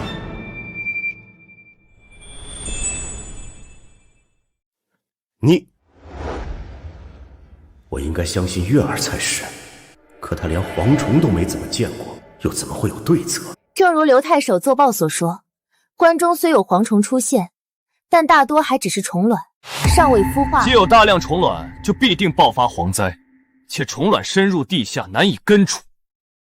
你到底懂不懂？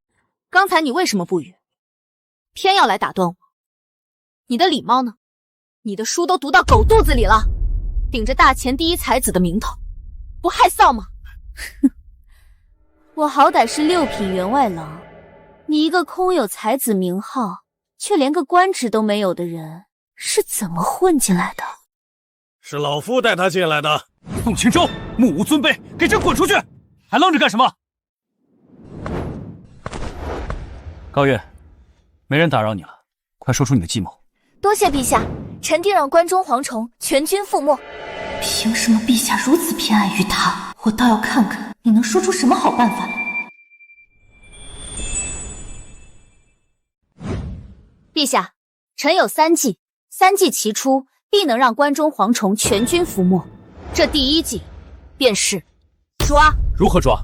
详细说来。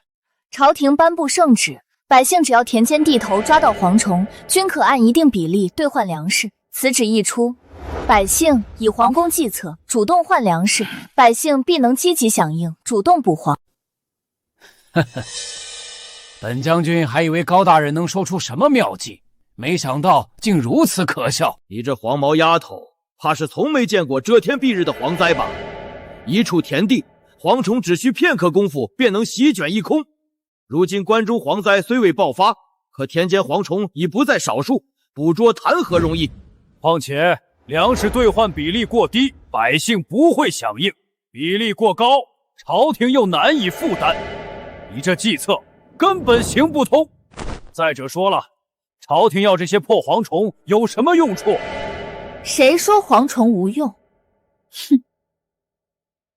陛下，臣的第一计需与第2计配合使用，方能生出奇效。哼，你这嘴比老夫的长枪还硬。王老将军，不要插话，让高月说下去。是，陛下。高月，你的第2计是什么？臣的第2计便是一个吃字。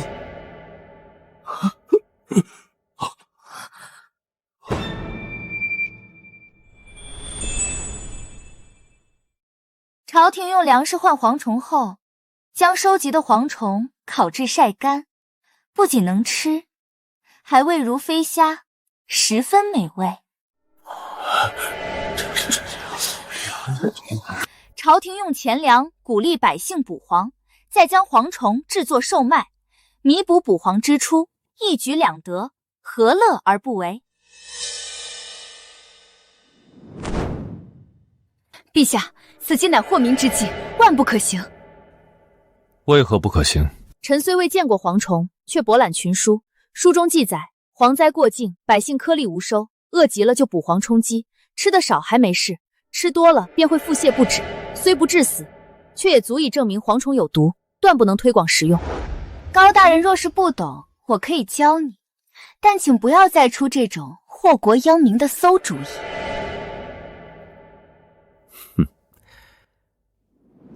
陛下，沈状元所言极是。老臣曾在青州任知县，当地爆发蝗灾时，老臣亲眼所见，百姓吃蝗后虽不致死，却都会身体不适。高大人此法实乃祸民之举。哼！陛下，高月尽出昏招，还请陛下降罪责罚。月儿这计策确实欠妥，也罢，收蝗虫的钱粮，我定国公府来出。陛下，小女考虑欠短，我定国公府愿出钱收蝗，即便砸锅卖铁，也必为国分忧。高月能为国献策，本就该鼓励，朕怎能让你定国公府独自承担？这个便宜老爹，终于配得上我这声父亲大人。父亲大人，月儿绝不让你输。就凭你这句话，我也不会让你输。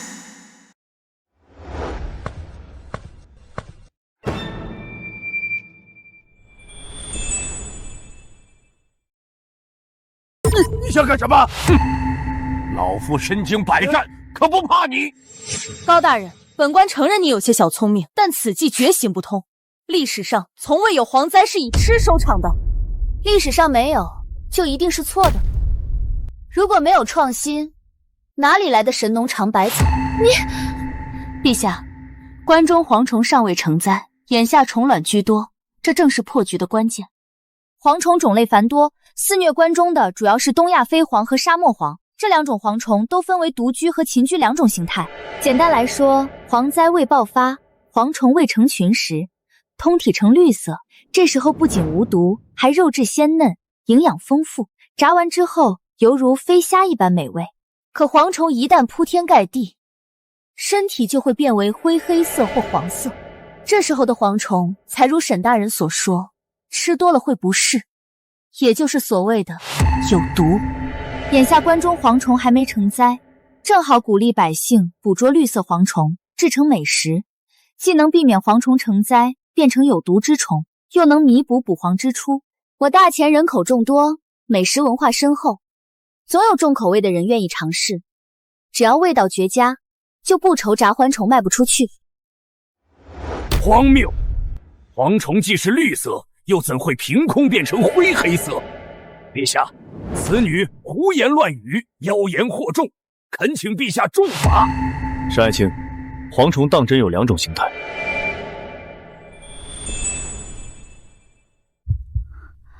若我当众否认，高月必定受罚。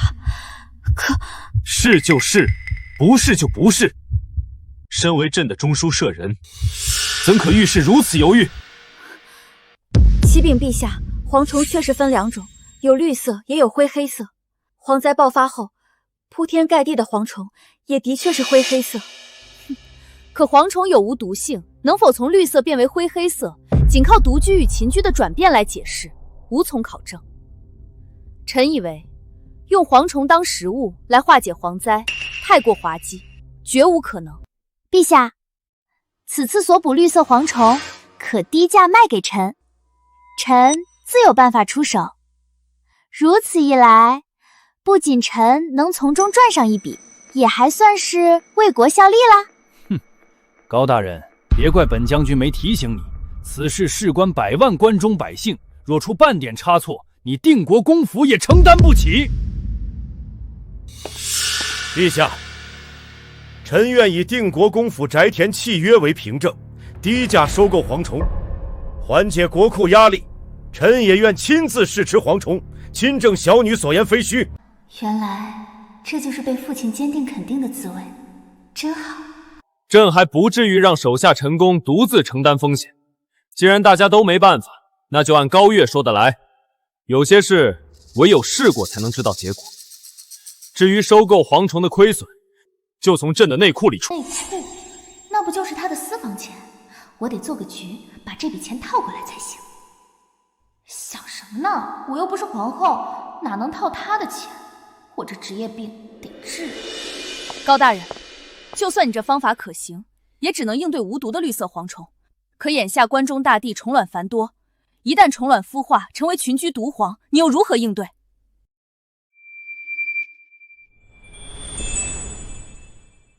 沈状元说的对，那些深埋地下的虫卵，你又打算怎么解决？王老将军，问问题可以，但能不能别老挡着我欣赏？不是，别老挡着我向陛下汇报。我是陛下的臣子，又不是你的下属。没必要事事看着你脸色回答吧。你，黄忠，给朕退下。高月，现在没人挡着你向朕汇报了。这就要说臣的第3计，生物防治，天敌相克了。仔细说说。天下万物相生相克，不管什么动物都有其天敌，就像耗子怕猫，兔子怕蛇，虫子怕青蛙一样。一个地方的生物泛滥成灾，必定是天敌数量太少。蝗虫虽然诡异，但也逃不出这个定律。生物防治便是从这个思路来的。这个思路倒是新奇，或许真能解决关中蝗灾。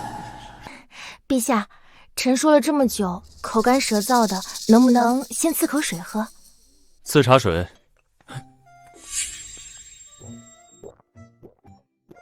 那是朕喝过的。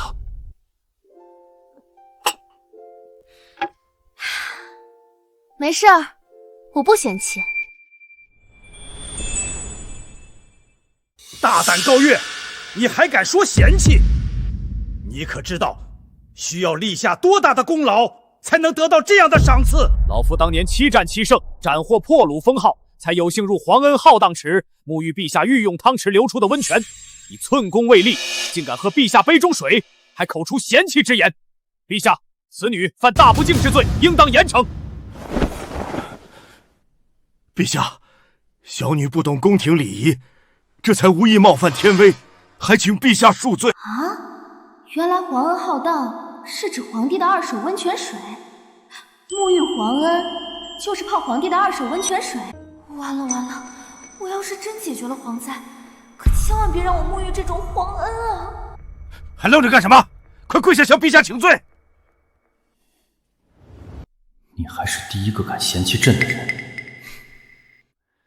高月，你的第3计若真能解决蝗灾，朕就破格邀你与朕同赴玉龙池共泡温泉。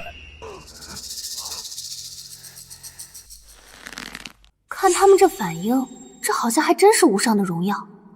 可我怎么总觉得吃亏的是我呢？陛下，这赏赐能换一个吗？可若解决不了蝗灾，数罪并罚。赶紧说你的生物防治到底应该怎么做？陛下，臣能站起来说吗？起来吧。谢陛下。谢陛下。凭什么？他高月凭什么能得陛下这般偏爱？我倒要看看你这生物防治能不能真的解决蝗灾。我等着看你数罪并罚。启禀陛下，蝗虫成灾需满足2个条件：一是灰黑色或黄色的蝗虫数量足够多；2是它们聚集在一起。这2个条件的达成与天气息息相关。冬天不下雪，冻不死地下虫卵；春天不下雨，土地干旱。蝗虫偏爱干旱环境，可捕食它们的飞鸟却难耐干旱，难以生存。天敌减少，环境又适宜，蝗灾自然会肆虐。天气我们无法改变，但我们却可以增加蝗虫天敌的数量。有些道理啊。陛下，臣的方案是速速在长安周边召集5万只鸡鸭，组成鸡鸭联军，火速运往关中。1只鸡鸭一天能捕食上百只蝗虫，5万只鸡鸭一天便能吃掉1000万只蝗虫，只需10日便可吃掉上亿只蝗虫。10天5000万。陛下，趁现在蝗虫尚未成灾，此计不出几日便能见效。后续即便地下虫卵孵化成蝗虫，也不过是给鸡鸭增肥的饲料罢了。好，此计甚好，既切实可行，又成本低廉。待蝗灾解决。不对，若此计真如此简单，先贤为何从未提出过？这里面必然有问题。你知道你这是什么行为吗？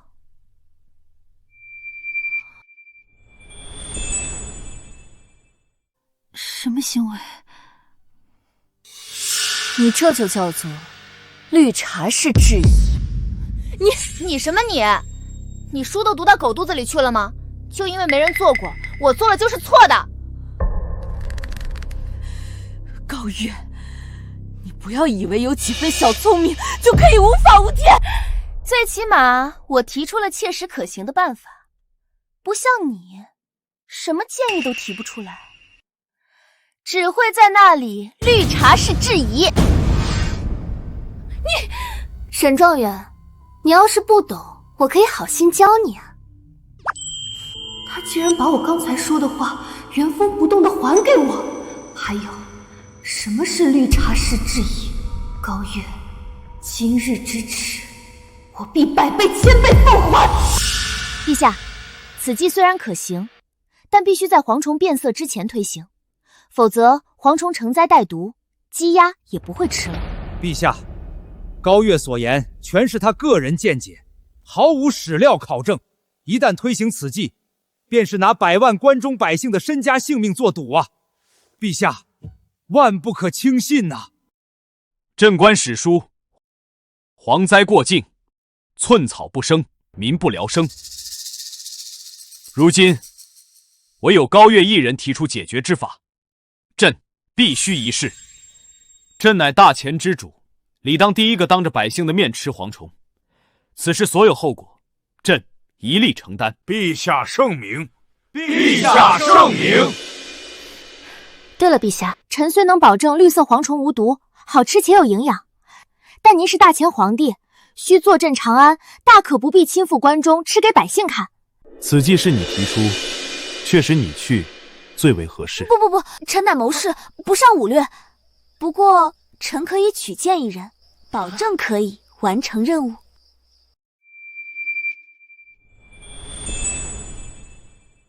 你用这狼吞虎咽的眼神盯着我做甚？王老将军说的什么话？我这明明是慧眼识珠，怎就狼吞虎咽了？陛下，臣要举荐之人，便是破虏将军王忠王老将军。高月，你……王老将军乃我朝名将，在关中地区久负盛名。只要他带领5万鸡鸭联军赶赴关中，百姓必定心安。陛下只需下一道圣旨，命王老将军召集当地乡绅，当众食用蝗虫，百姓见状必定信服，也会积极参与捕蝗。我不去，我才不吃那么恶心的蝗虫，说什么也不去。哎呀，是谁平日里总说自己人如其名，最是忠心？这口号喊得震天响，看来也只能听听罢了，当不得真。陛下，您说是吧？王忠啊，看来你真是对不起你爹给你起的这个忠字。陛下明察，臣对陛下的忠心天地可见。好，朕现在就封你为骠骑大将军，命你2日内募得5万鸡鸭联军，火速赶赴关中。骠骑大将军，这是什么破封号啊！哎呦，我的老脸算是彻底丢尽了。王忠，你这是什么表情？莫非不愿领旨？启禀陛下，臣这是万分愿意领旨的表情啊！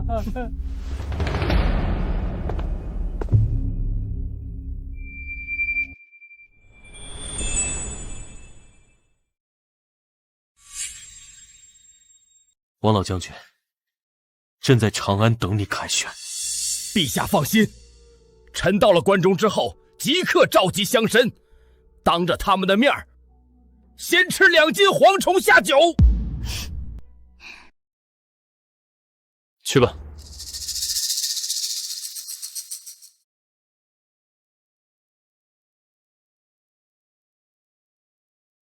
除了高月，其他人都退下吧。臣遵旨。臣等遵旨。对了，高侍郎腰上有伤，用朕的龙辇送他回府，务必稳妥。是陛下。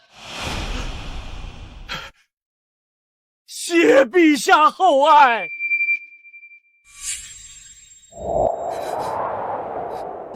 高月，你以为陛下真会信你的馊主意？我等着看你被陛下轰出来。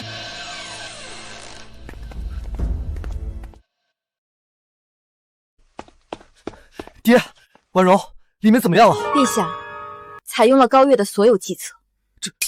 这怎么可能？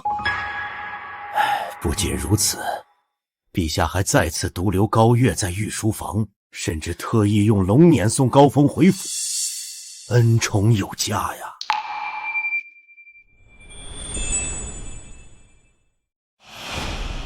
到底谁才是陛下亲封的中书舍人啊？一个被陛下当众轰出御书房，一个虽获封中书舍人，却始终不受陛下待见。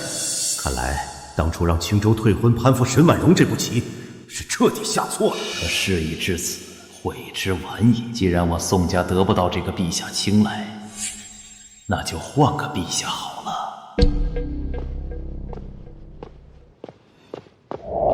上官，朕有些饿了，去弄些点心来。陛下，您召见他们之前才刚用过点心，您想弄些点心给高小姐吃，大可以明说。对了，陛下，您想支走臣，好与高小姐独处，也可以明说。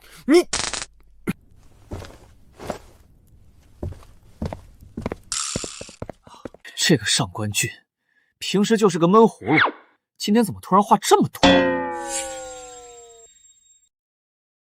别听他瞎说，朕不是那个意思。啊，那陛下躲我干什么？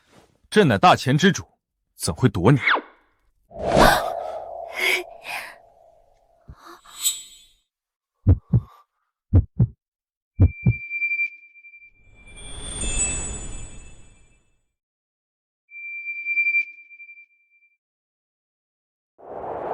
看够没有？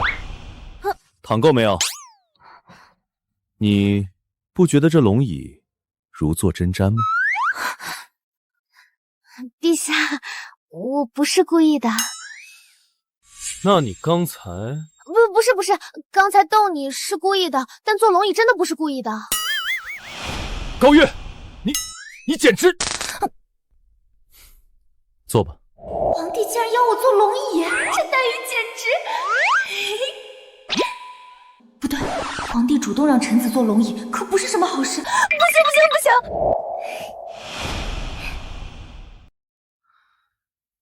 接下来朕要和你聊的事儿，不是和君臣身份，只是和平起平坐的朋友谈心。原来是这个孤家寡人遇到难事，想找我开导。说吧，遇到什么难题了？有我在，保准给你出个主意。我有个叔叔，战功卓著，大前近半江山都是他打下来的。可他好大喜功，从不关心百姓民生，所以我的爷爷太祖高皇帝只封他为亲王。我爹驾崩以后，他越来越不把朕放在眼里，甚至私下暗通其他藩王，还暗中结交朝中文武大臣，图谋不轨。几天前，陛下，你说的是隆亲王吧？你是怎么知道的？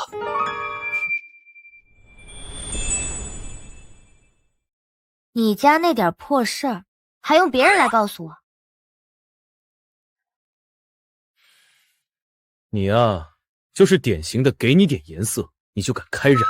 说一句响鼓不用重锤，难道不行吗？别贫嘴啊！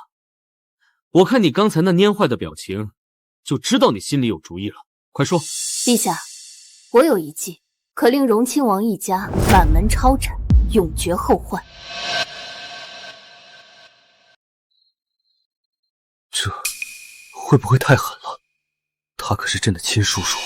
当初灭仇家满门后，面对仇家小孩该怎么办的考题是谁出的？你这个考官怎么突然犯了连考生都不会错的低级错误？你要是个男的，早死800回了。可明明是你说的，现在是朋友谈心啊！既然是朋友，谈心哪能一点不损？损友才是最好的朋友，好不好？好，你说的对，快说出你的计谋。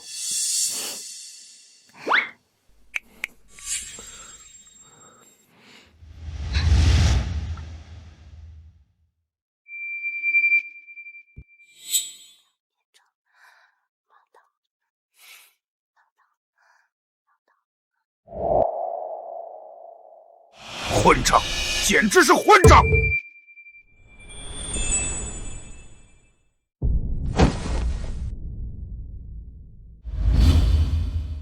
爹，这小皇帝也太过分了！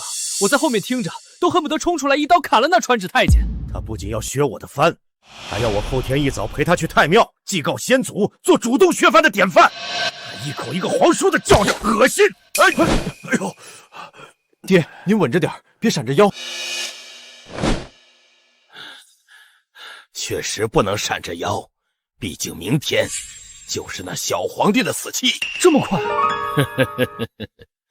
那小皇帝敢如此嚣张，不过是有高月那丫头出谋划策，还有高天龙那老不死的全力保他。他敢做初一，就别怪我做15。今天晚上，你带着为父的兵符去咸阳调兵。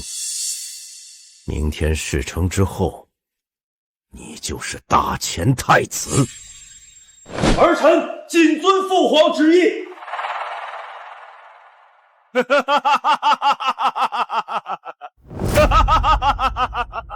对了，父皇，那高月很是貌美，我想留着。另外还有那沈婉容，我也想。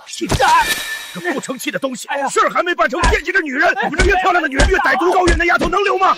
还有沈婉容，空有状元头衔，留着浪费米饭吗？爹，我错了，我把事办成了再想。这要是当了太子，大前不得20世而亡？等我登基之后，还得想办法再生一个才行。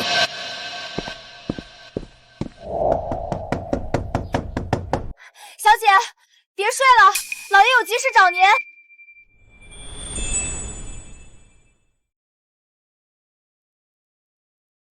爹，您找我呀？爷爷也在啊。不是爹找你，是你爷爷有要事找你。月儿，爷爷刚得到消息，驻扎咸阳的金甲军突然开始紧急集结。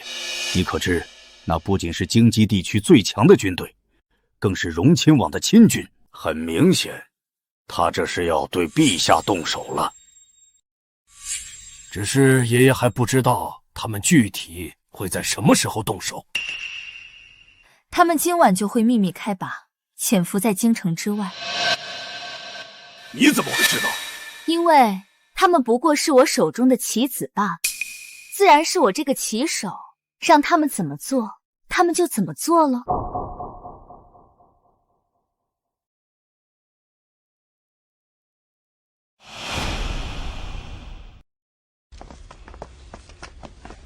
明天的祭祖大典事关重大，你务必妥善准备，不得有半点差池。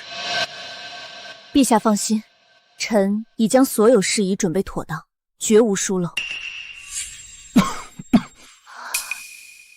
陛下，要不要臣去请太医前来诊治？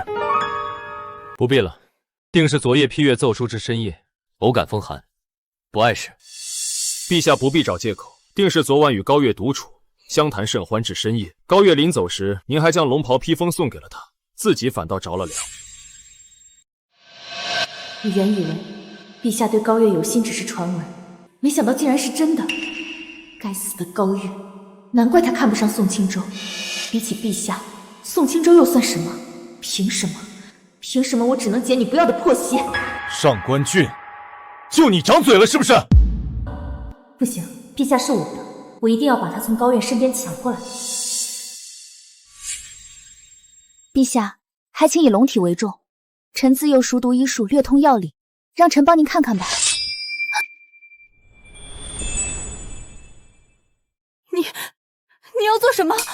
沈大人，你要清楚，本将军最厉害的，除了武功之外，便是察言观色，洞察人心。本将军警告你，为人臣子，当守臣子本分。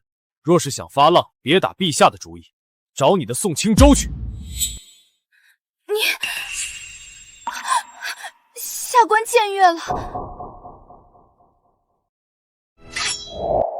你去太医院，替朕拿一副治风寒的药来。是，陛下。陛下，臣看您面露愁容，是想高月了吧？你今天的话是不是太多了？那臣不说话，这就去把高月找来陪您说话。高月，好啊，你再去御膳房弄些点心，那家伙最是贪嘴。对了，一定要有桂花糕，他最爱吃这个。还有，少放些糖，糖吃多了不好。陛下，您记得这么清楚，还不快去！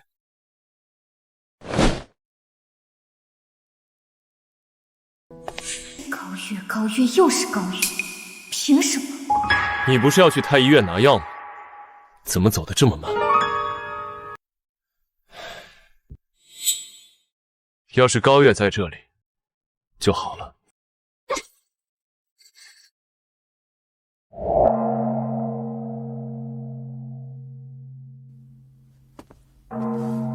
沈大人，这副药您一定要亲自熬制，再盯着陛下喝完。如此一来，生米煮成熟饭，旁人纵有闲话，也无济于事。李大人放心，若本官日后能入主后宫，定少不了你好处。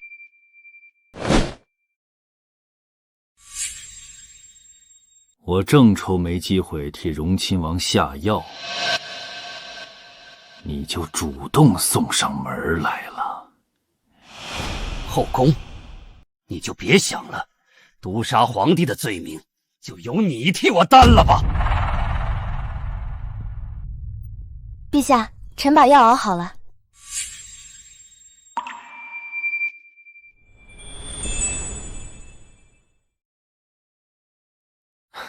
好吃吗？花香倒是够了，就是甜味差了点。一定是你自作主张，让御厨少放了糖。陛下，是您亲口吩咐，说糖吃多了对身体不好，让臣叮嘱御厨少放些糖。好吧，是臣的错。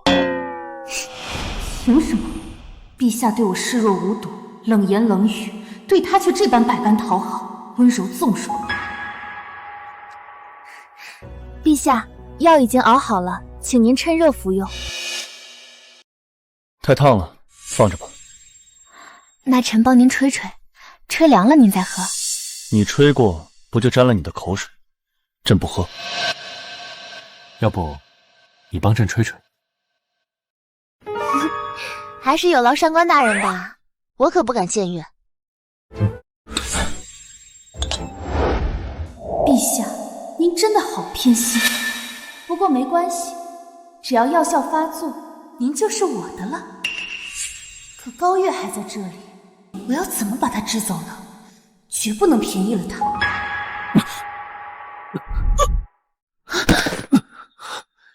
有毒，药里有毒。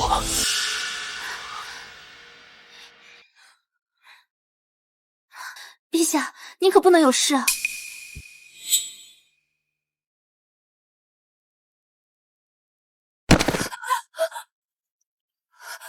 怎么会这样？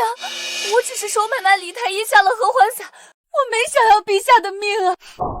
沈绿茶，你想进宫当妃，想疯了吗？还不是因为你，每次都在我最关键的时候出来抢走本该属于我的一切。我抢你什么了？你喜欢宋钦州，我一脚把他踹给你；你想当陛下的进士，我直接把位置扔给你，这也叫抢？我冤不冤啊？高玉，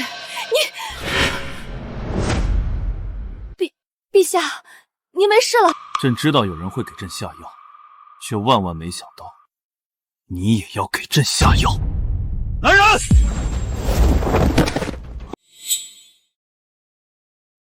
来得好快。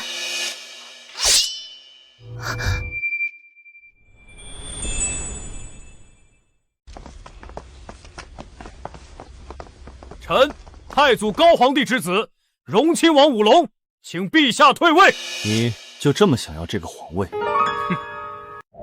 江山是我打的，师弟是我收的，蛮夷是我撵出去的，凭什么皇位给你爹做？就因为他是长子？还有你，一个乳臭未干的娃娃，让我给你3跪9叩也就罢了，竟然还想削我的兵权！既然你不识好歹，那我就亲手拿回本就属于我的皇位。你放心，念在叔侄情分，朕会给你留全尸的。你怎么没事？荣亲王是吧？你往那边看。陛下，您是仙妆中毒，然后转身就把药给吐了。原来是你这个心比臭水沟还黑的贱人在背后捣鬼。不过你就算能帮他躲过初一，也躲不过15。今天这御花园就是你们的葬身之地。太子，动手，送他们上路。哼，臭护卫，待会儿再送你们主仆2人上路。你这女人虽然傻的被人当枪使都不知道，但姿容还算不错。只要你乖乖伺候本太子，本太子就留你做个贴身宫女，怎么样？畜生，你休想！我就算是死，也要为陛下而死！混蛋玩意儿，正造反呢！你脑子里能不能装点正事？是，父皇说的对，儿臣知错了。那什么亲王，别怪我多嘴啊！你还能生吗？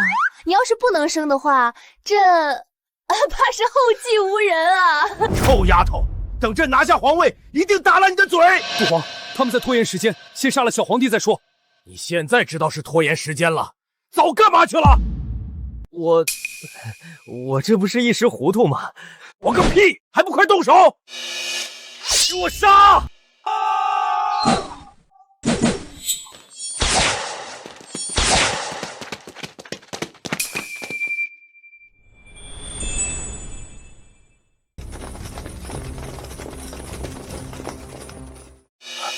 不好，中计了！你去拿下小皇帝，我去对付这高天龙父子。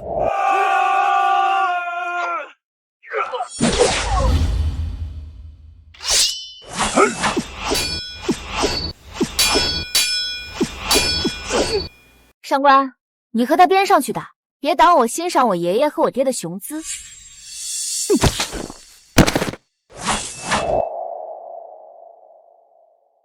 好帅啊！我今天总算是见到活的宝刀未老了。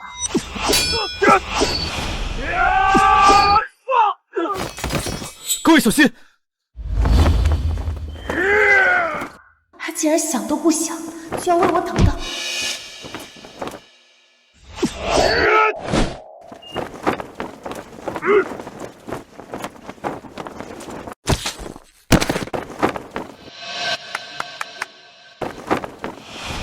看傻啦？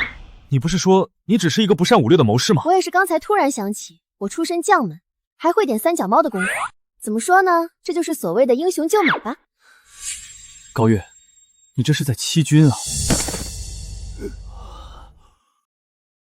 我的计谋天衣无缝，怎么会反遭算计？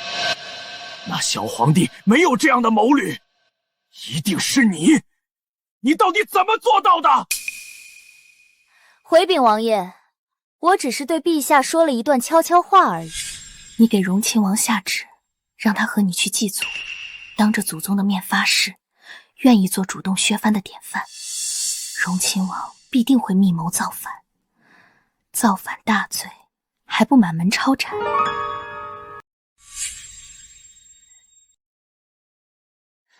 具体怎么做？你明天就下旨，让他后天就这么做，只给他1天的准备时间。由于时间仓促，他来不及调集大军，只有急调最近的咸阳亲军。而且你为了隐蔽，你还不敢抽调太多人马。想要人少的情况下，还把办事情办成，除了让买通太医下毒的同时逼宫弑君，你没有第二条路可走。高大人，这一切就像是他们在按照你的命令行事一样，佩服。我还是喜欢你从前那股高冷小奶狗的样子。不会说话就别说话，什么叫按照我的命令行事？栽了！想我舞龙戎马一生，竟然栽在了一个黄毛丫头的手上！